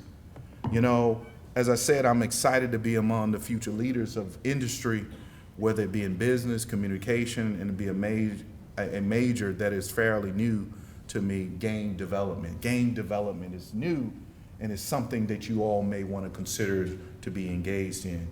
Young people are doing amazing things, just like Dean Miller, Jr.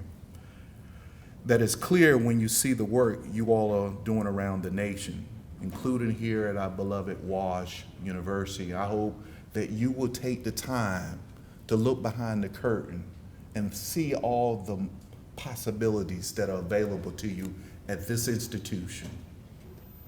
The proof of the exemplary work being done here can be seen through the alumni produced, like our colleague. I would like to take the time to highlight 2 alumni who were awarded Achievement Awards during the University Homecoming weekend, which is Dean Miller. Let me give you a little bit about Dean Miller that is pretty exciting. Is Dean here today or no? Okay. Dean Miller Jr., a 2015 graduate, received the Young Alumni Leadership Award.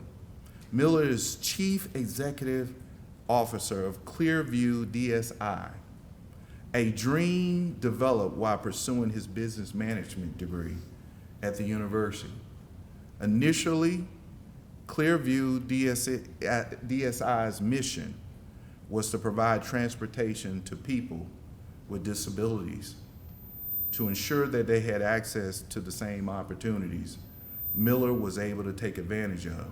See, he saw a need, he saw a challenge, and he responded.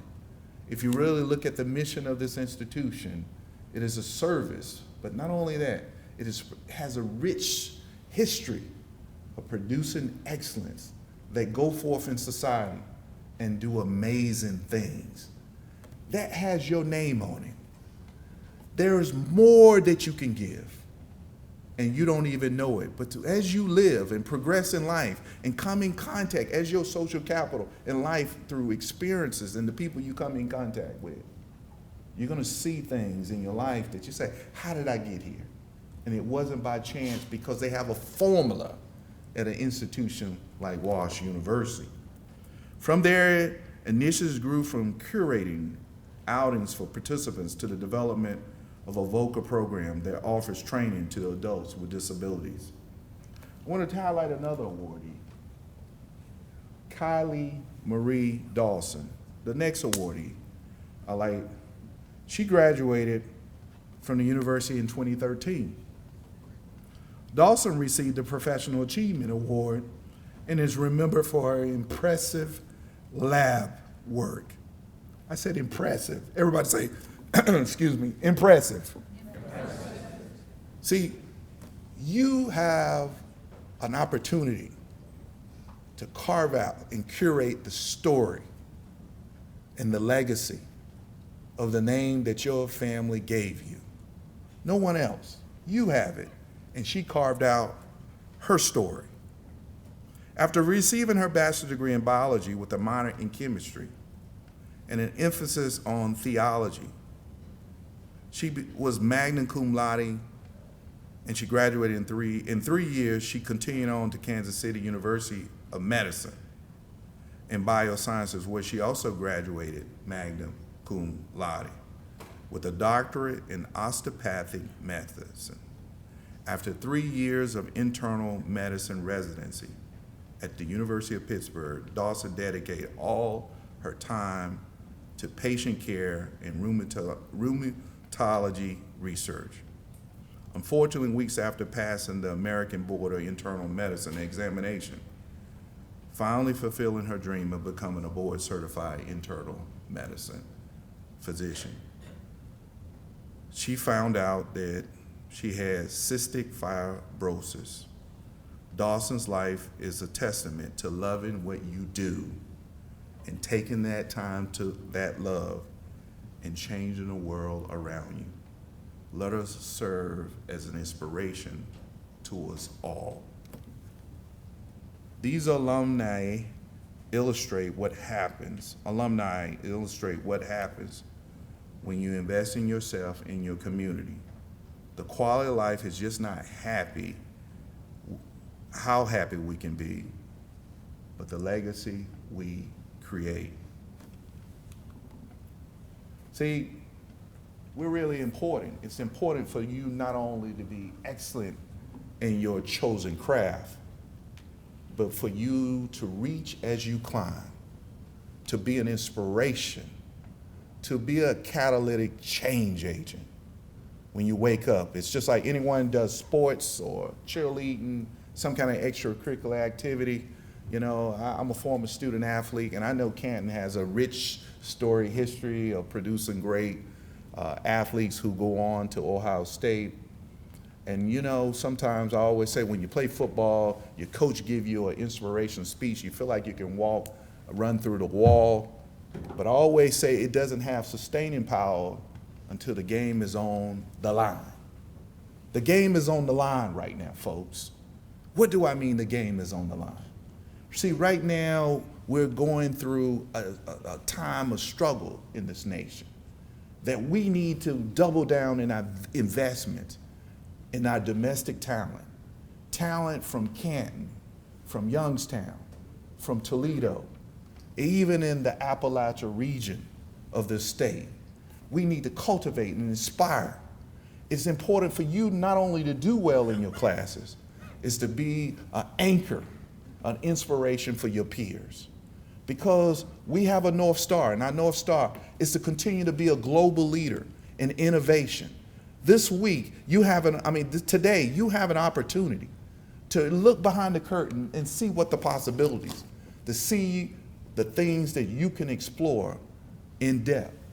So we know, as I said, lack of opportunity for every talent that is present in our nation, all ethnicities and geographical locations. See, I have a student, and many years ago, before I came to NSF, I gave a congressional testimony and I talked about several of my students. Two different, racially different, one a man, one a woman. One grew up in in Dayton, Ohio, in the inner city. One grew up in Beverly, Ohio. Never been to Beverly, Ohio, but I hear it's a place that I need to visit. But to tell a story, they both came to Ohio State University, and they both took everything that was possible available to them in their schools. And they came to Ohio State, and they struggled a little bit. All struggle is not bad. I said they struggled, but I didn't say they didn't achieve. One of the students, I asked about her, and she come from humble beginnings, from Beverly, Ohio, humble beginnings. Her family didn't have all the financial resources, so she came to Ohio State on a scholarship, just like the other gentleman. Well, to make a long story short, we made investment. We built an apparatus of support for her. They told me right before I went to NSF, she finished her PhD, her doctoral degree, at the University of Cambridge in the UK. See, great minds come from everywhere. And she's a living example of that. But not only is she going to go forth and move science to new levels and solve some of the grand challenges of our time, but she was worthy of that investment. See, we can't afford to throw and dismiss individuals. And some of you, I just want to see your hands. I want you to be honest. If I can get you to be honest for this moment, because I want the teachers and adults in the room to see your hand. Because that raising of your hand is a symbolic gesture that you want more, but you haven't quite figured out how to go get it. So have it in here right now. Raise your hand if you don't mind. You don't have to look at your friends. Say, I can give more effort, but I cannot find within myself to give it. How many in here? Know that they can give more. They can do more in the classroom. They know that they have greater capacity. And I'm sure some of you all raising your hands today, that the teacher said, oh, I didn't know that person felt that they could give more. And I'm sure some of these teachers in here or educators in here say, I knew that that person could give more. We're here to help you. Utilize your teachers, utilize your counsel, utilize your Boy Scout troop leader, utilize the individuals in this room. The last thing, lack of jobs and innovations. I'm sure like many places in the Midwest and Ohio, we have seen work disappeared. We done seen how sometimes opportunities do not prevail. You have an opportunity to be able to, a contributor. I'm not gonna be able to go, I talk more than I should, but what I want you to I close with this. And if I can have your attention. I believe you're probably hearing in my voice, and certainly they don't know when I go back home that I'm from South Carolina because I've been up north for so long. But one of the greatest educators, I want you to remember this. I believe he's one of the greatest educators of the 20th century, and he's from my beloved South Carolina. He was a former president at Morehouse College. He's the one who mentored Dr. Martin Luther King Jr. And his name is Dr. Benjamin E. Mays, born in the same county where my grandmother was born. And he says this: whatever you do it so good that no person dead, alive, or yet to be born can do it better. That's the level of excellence that we summon you to. And I look forward to you putting your regalia on in the fall, and when you graduate, that you matriculate in higher education, and that you make a commitment to be a part of the movement to solve some of the grand challenges of our time. Thank you.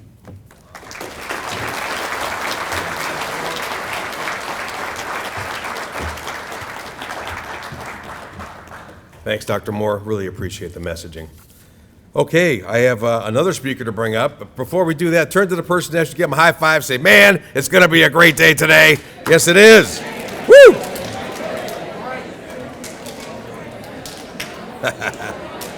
There you go. So it's my distinct pleasure to introduce to you my friend and colleague, Mr. Abdu Ayub, an expert in machine learning, data analytics, and artificial intelligence.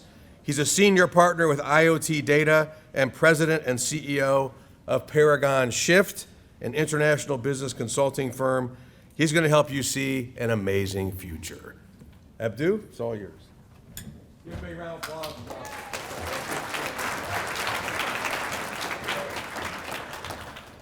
Good morning, everybody. It's fantastic to see everybody in the room today. As you can see on the title of the slide, we're going to be talking a little bit about artificial intelligence. And I know that some of you are probably going to look at this and say, well, I'm not interested in going into the programming space, so not really necessarily for me. What I want to share with you today is a little bit of what's happening in the world of AI, because you guys are in a very fortunate time in this technology continuum that's happening. You're witnessing a change in the technology that may seem very, very obvious to you. So what we're doing today with tech seems very easy, straightforward. That's not how it's always been. So I want you to just get a bit of a glimpse as to what it used to be like and how we got to where we are today, just so we can understand it a little bit.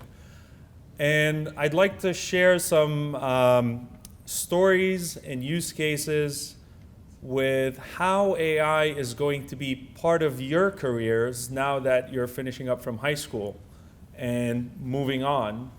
There's going to be implications to AI in pretty much any domain that you pick. Anyone. You can call anyone, and I will share with you use cases of what's being done in that space. So before we get going with the presentation, just so I sort of get an idea as to where we are, how many of you have heard of ChatGPT? All right, let's keep that up for a second. Keep them up for a second. Adults and teachers, I would like you to cover your eyes for a second. How many of you have used ChatGPT for your essays for college? Okay, so controversial, right? It is a little bit, and it's not, because today that is a tool that we are going to be living with in the future. So we have a choice.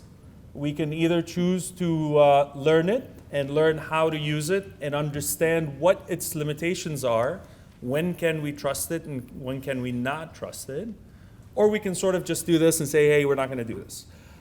Whenever we talk about this, I like to equate it to when we started just Google and using the internet. A long time ago, when we had to research stuff, we actually walked into a library and we had to figure out where the book was. That was challenge number one, is figure out where the book was. And then get the book and then do the reading and figure that out. Today, you guys probably don't know what that experience feels like because you grew up just, we'll just go on Google, ask the question, it comes back. Right now, we're getting to that point where we're not just getting the answer back, but we're saying, can you write me something that does this? So this next stage of AI is what's referred to as generative AI. It's actually generating content for us. It generates paragraphs, it generates code, it generates pictures. And there's a lot of debate out there to say, you know, if somebody were to go on there and say, draw a picture that has the following things in it, and it comes out, do you own that picture? Your prompt was very different than somebody else's prompt. The way you gave it the instructions are what led to that being created. So were you creative and were you skilled enough to learn how this thing thinks and knew how to ask that question? Are you supposed to get credit for that? Or do you not get credit for that? So the world is changing, and we are right at that edge right now, and that's what we're going to be going through today. So I want to share with you a little bit of a continuum, because we've been talking about, you know, AI, and it seems like this is something that's pretty recent. The fact of the matter is, this has been going on since the 50s. I know to some of you that's probably when the dinosaurs were walking the earth, but it's not that old. So, and then at some point we had something that was called neural networks that were able to identify images. So we would give it an image of a dog or a car, and it would know what is in the image. And then we got to the point where in the 90s, there was a computer that learned how to play backgammon without necessarily being given instructions. So what it did is it watched other people play. And by watching people play, it learned how to play, and it learned what the rules. So nobody went in and programmed it to say, these are the rules, this is what you have to play by, which is a very traditional way of how we program things. It just observed and it learned. And we sort of progressed forward. So I wanted to put this here to give you some context as to when this whole journey started. Now, we talked about ChatGPT. That was the hype because it was made public actually a year ago. So November of last year is when ChatGPT became public.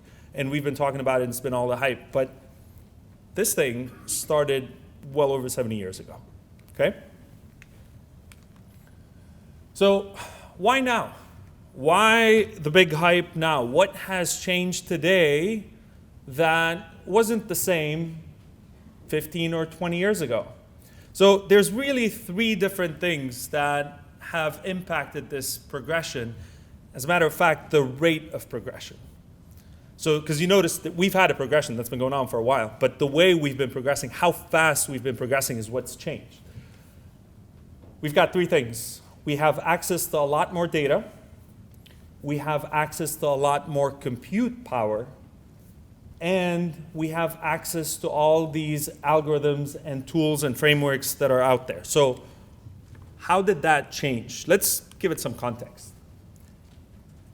This is what is referred to as 1 internet minute.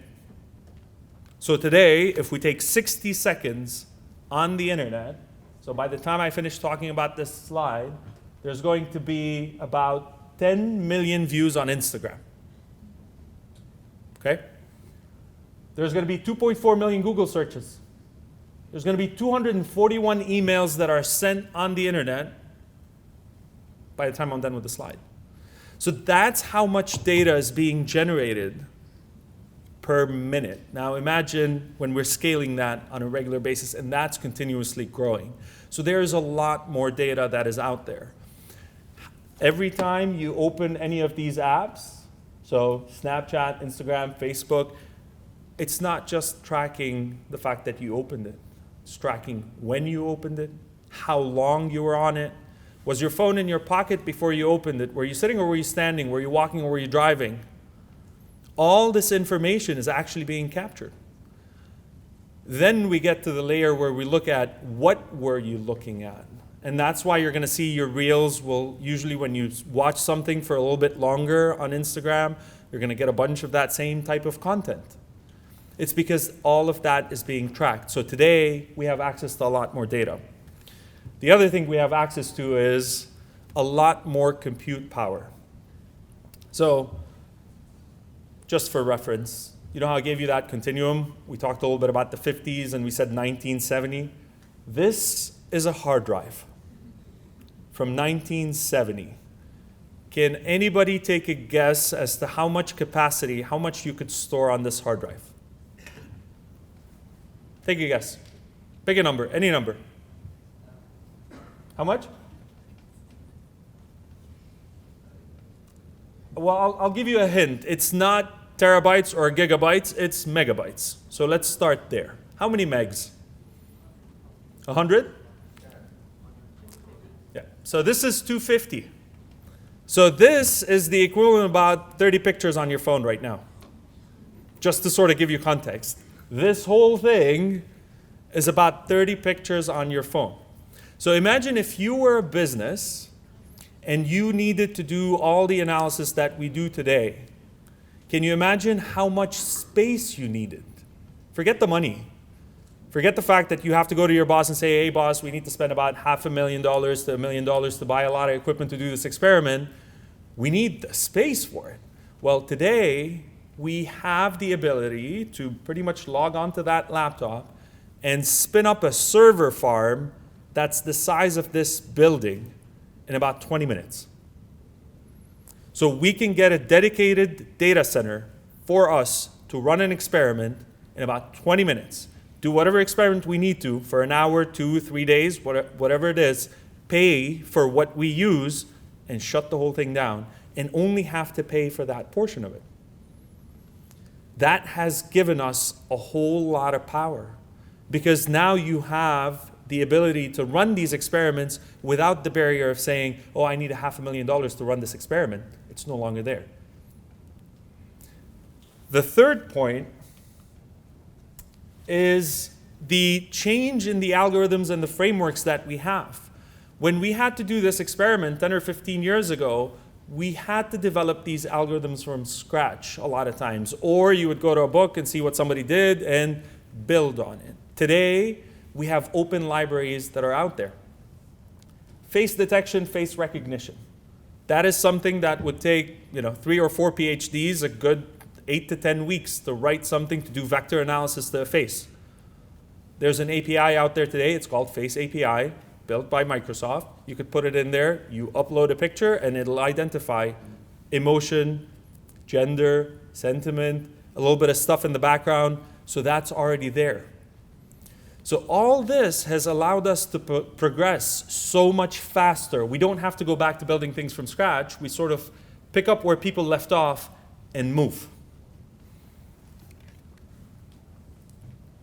So we talk about AI, and probably one of the fuzziest questions out there is, what is it? And at the rate that things are changing, that definition is constantly evolving. One of the definitions that I like, because I think it makes it rather simple, is machines that are capable, that have the capabilities associated with human intelligence. So essentially, we're talking about machines that can do certain things that humans can do. Now, what we have not achieved yet is we have not achieved something called general AI, so something that completely mimics us as humans. We have specific AI. We have cars that can drive. We have robots that can move equipment around. We have machines that could identify certain pictures. So as long as we can give it a very specific task, we can teach it to do that specific task. So in the definition, we talk about machines that are capable of demonstrating human intelligence. And this is when, for those of you that are going to go into a philosophy major, you could probably do a thesis on, what is human intelligence. For the sake of today's presentation, we're just going to talk about 3 things. We're going to talk about our ability to learn. So as humans, we learn in pretty much one of 2 ways. It's either somebody gives us instructions and says, hey, Abdu, this is how you do this, right? That's very specific. But there's another way that we learn, which is usually by observation.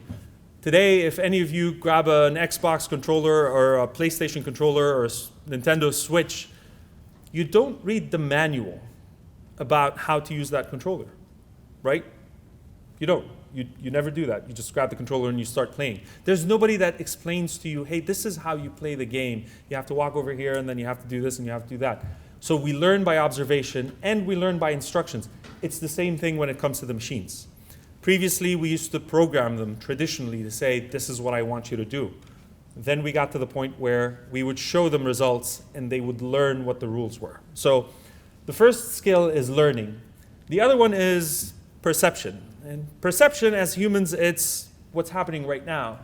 You're seeing somebody in front of you. You're hearing somebody in front of you. Your brain is taking the words and sort of translating them. Some of you are visual individuals, so as we talk, there are some images that are being processed in your mind. We have an understanding of the environment around us. How many of you have intelligent assistants at home? Alexas, Googles, Siris, right? So you talk to them very naturally now. Hey, I'm not going to call any one of them because I've made that mistake in previous conferences and I got people's phones triggered. So we're not going to do that. Hey, assistant, what's the weather like today? Very common command, right? Which is going to get us to the last one, cognition. And that's our ability as humans to sort of connect the dots when things are a little bit fuzzy. So I'll give you an example when it comes to the machines with this. You can ask your assistant to say, do I need an umbrella today? You're not asking about the weather. You're asking if you need an umbrella, but in order to process whether you need an umbrella or not, it has to go out, figure out what the weather is, figure out if there's going to be any rain, and then get you that answer. Your question to a human sounds obvious because we connect the dots. To a classical machine, the answer of do I need an umbrella, yes or no, is usually just standard code. But today we've gotten to a point where they can connect those dots. So those are the three skills that have gotten us today to where we are from a technology point of view that's allowing us to operate on these AI solutions. By the way, if anybody has any questions, just yell, stop, we'll chat. We're good? Okay. All right, so this is an interesting metric because we're talking about human intelligence and we talked a little bit about the history and this sort of brings those together. What this line is, this is the reference line, so this is human performance. Anytime the machines are performing under this line, they are performing below human performance. Anytime it's above that line, it means that the machines were able to achieve at least human performance, if not better. And so what you'll see is we started with some handwriting recognition in the 90s. It was pretty lousy. But then as we got close to 2015, 2016, the machines could identify handwriting just as well as a human could. Same thing with speech recognition, image recognition. Notice what happens as we start getting closer to our timeline right now. This used to take so long to progress and get to that human performance. Now, we sort of just pretty much start, and within a year or two, boom, we're achieving human performance. And that goes back to the 3 points that we had talked about: the availability of data, the algorithms, and the compute power that we have. So our progression today is becoming extremely fast. And you'll notice all of these domains are currently operating above human performance, which means we can talk to it, we can show it a picture, it's going to be able to make decisions very similar to how humans make those decisions. So this is sort of a little bit of context as to where we are, from where this started, how fast it's been moving, and today we've achieved within these systems better than human performance. So let's talk a little bit about how does traditional programming work versus how does AI programming work. Traditionally, we write code and we say, hey, I need you to do this based on the following conditions. If you see this, this is the output I want. If you see that, that's the output I want. So we would start with an algorithm. We give that algorithm some input, and it sort of gives us the result. Think of your calculator, right? You give it a couple numbers with an operator in there, it gives you the result. Somebody programmed it to do that in the background. That's the traditional way of doing things. With AI, it's a little bit different. We show it the results. So we start with the end. We show it the result, and then we provide it some input. We give it some background information as to how we got to that result. So some of that input is there. It comes back and it says, here's the algorithm, here's the logic. So I give it a bunch of data points, and it does a little bit of deduction to say, this is the algorithm that would lead to this. Now, in order to work this out, we're going to do a bit of an exercise together. I am going to solicit the help of a fuzzy friend. So we are programmers, and our assignment is to write a program that is going to identify this dog. In order to do that, we have to identify attributes or specific features of this dog, so that when the program is running and it says, if it has blank, then it must be a dog. So what are some of the features that you would put in that algorithm? Tail, okay. What else? Go, just scream it out. Yeah, go ahead. I'm sorry? Snout. Okay, snout. What else? Color? What about the color? White, okay. Let's do texture. Fur. All right. Got 4 legs. Got pointy stuff happening up top. Right? So when you start looking at it, we're focusing on the dog. Do we also focus on the background, or do we not focus on the background? If its tail is up versus its tail down, does that make a difference?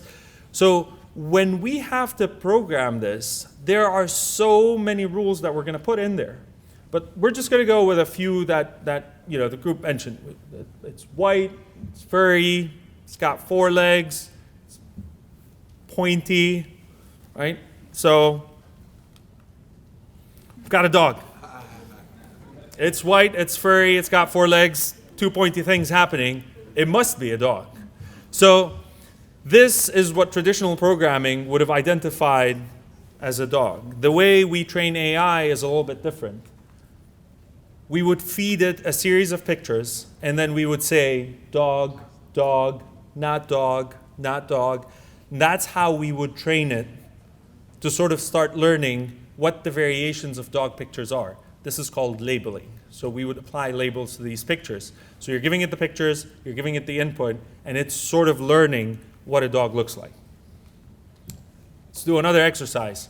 Same theme, except we're going to do cat, not cat. Okay?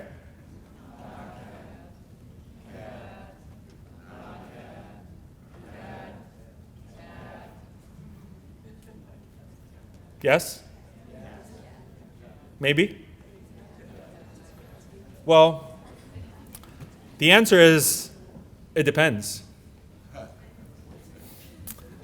And the reason the answer is it depends is, if we were building an AI solution that was supposed to act as a recommender, right? So it's taking pictures and it's recommending things. And if the objective of the recommender is to recommend pets, I'm going to ask the question again. Cat or not cat? Right. So notice what happened. The context of what we're doing had an impact on the decision.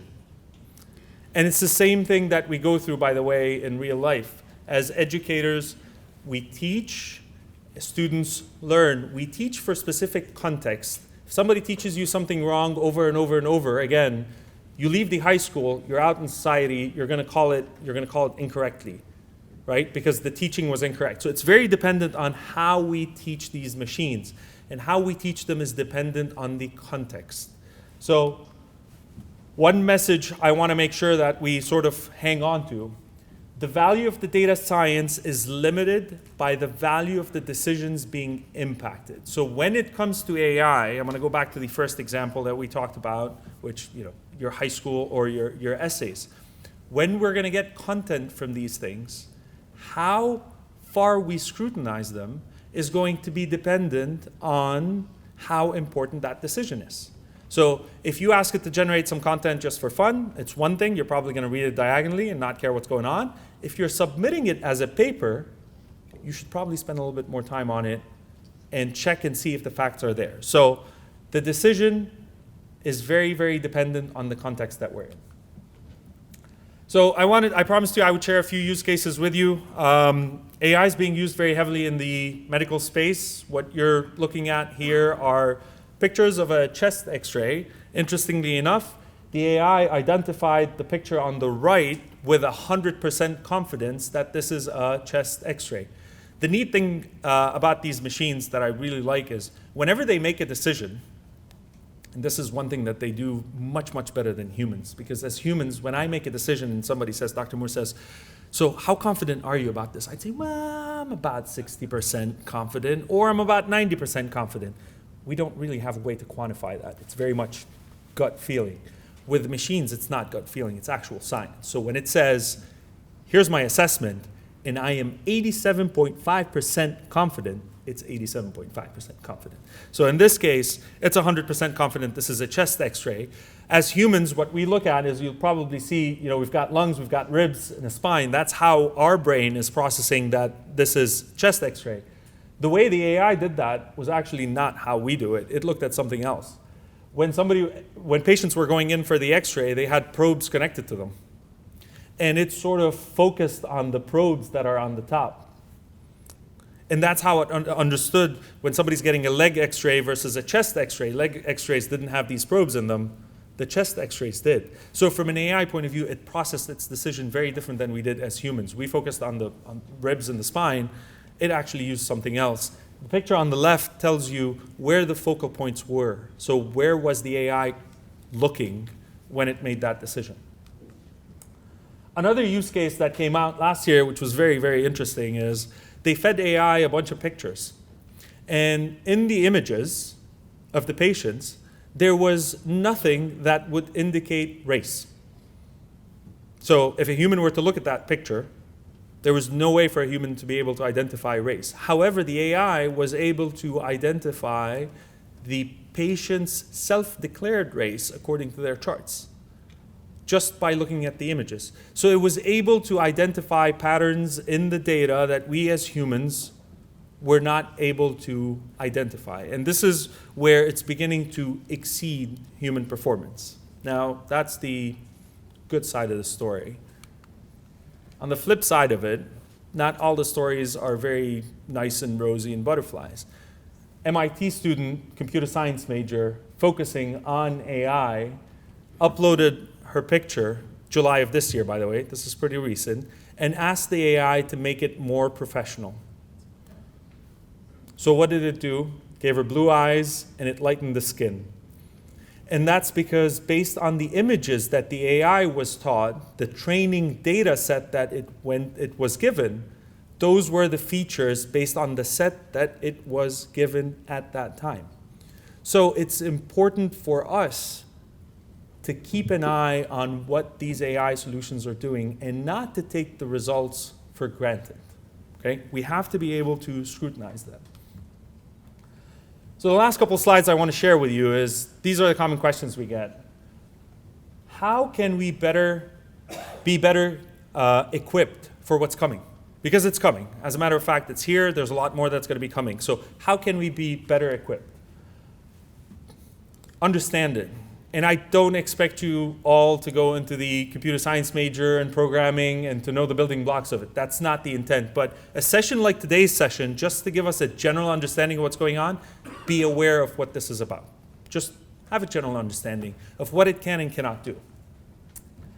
Keep up with the changes. I asked you about ChatGPT, and the majority of the room said yes. Have you heard of Google Bard? Okay. Claude AI? Not as much. Codex? Okay, so somebody's definitely on the AI stream over there. So those are the different branches that have come out in the past few years. So ChatGPT 4, which is what everybody's excited about, is up here. Right next to it is Google's solution. Right next to it is Facebook's solution. So there's a bunch of them that are out there that are doing this right now.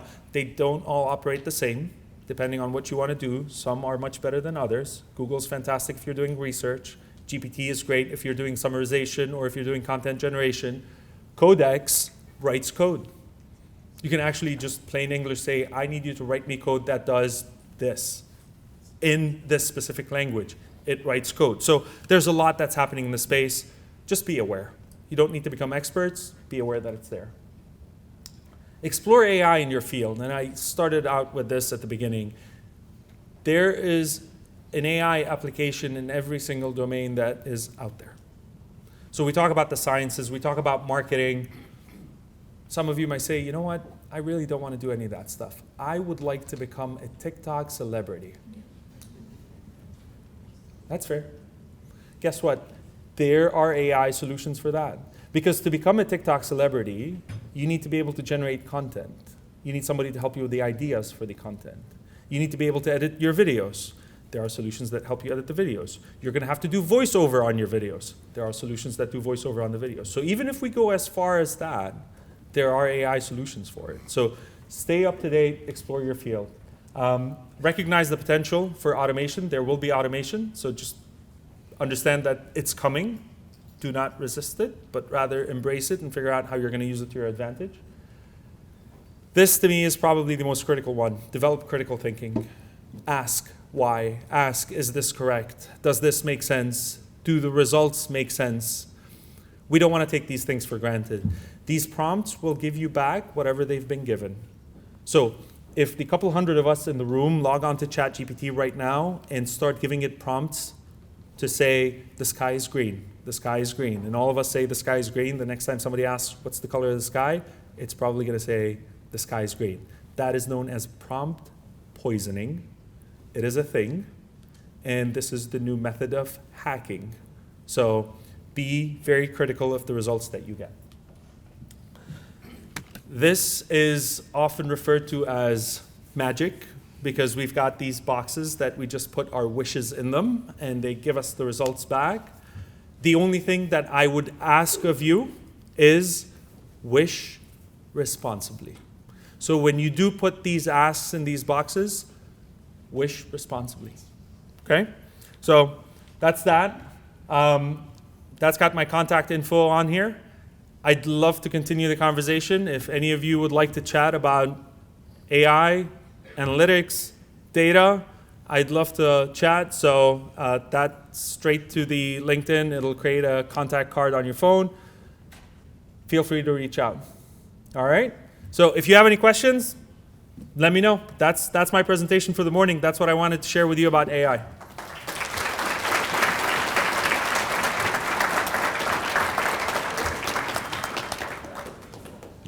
Well, thank you, Abdu. That was awesome. What I also neglected to tell you, he's one of the most amazing, awesome humans you'll ever meet. So, very good friend. Abdu, for you. Thank you, sir. With our gratitude so much. Appreciate it. Thank you very much. Thank you so much. Awesome. All Give him right, another round of thanks, applause. Super.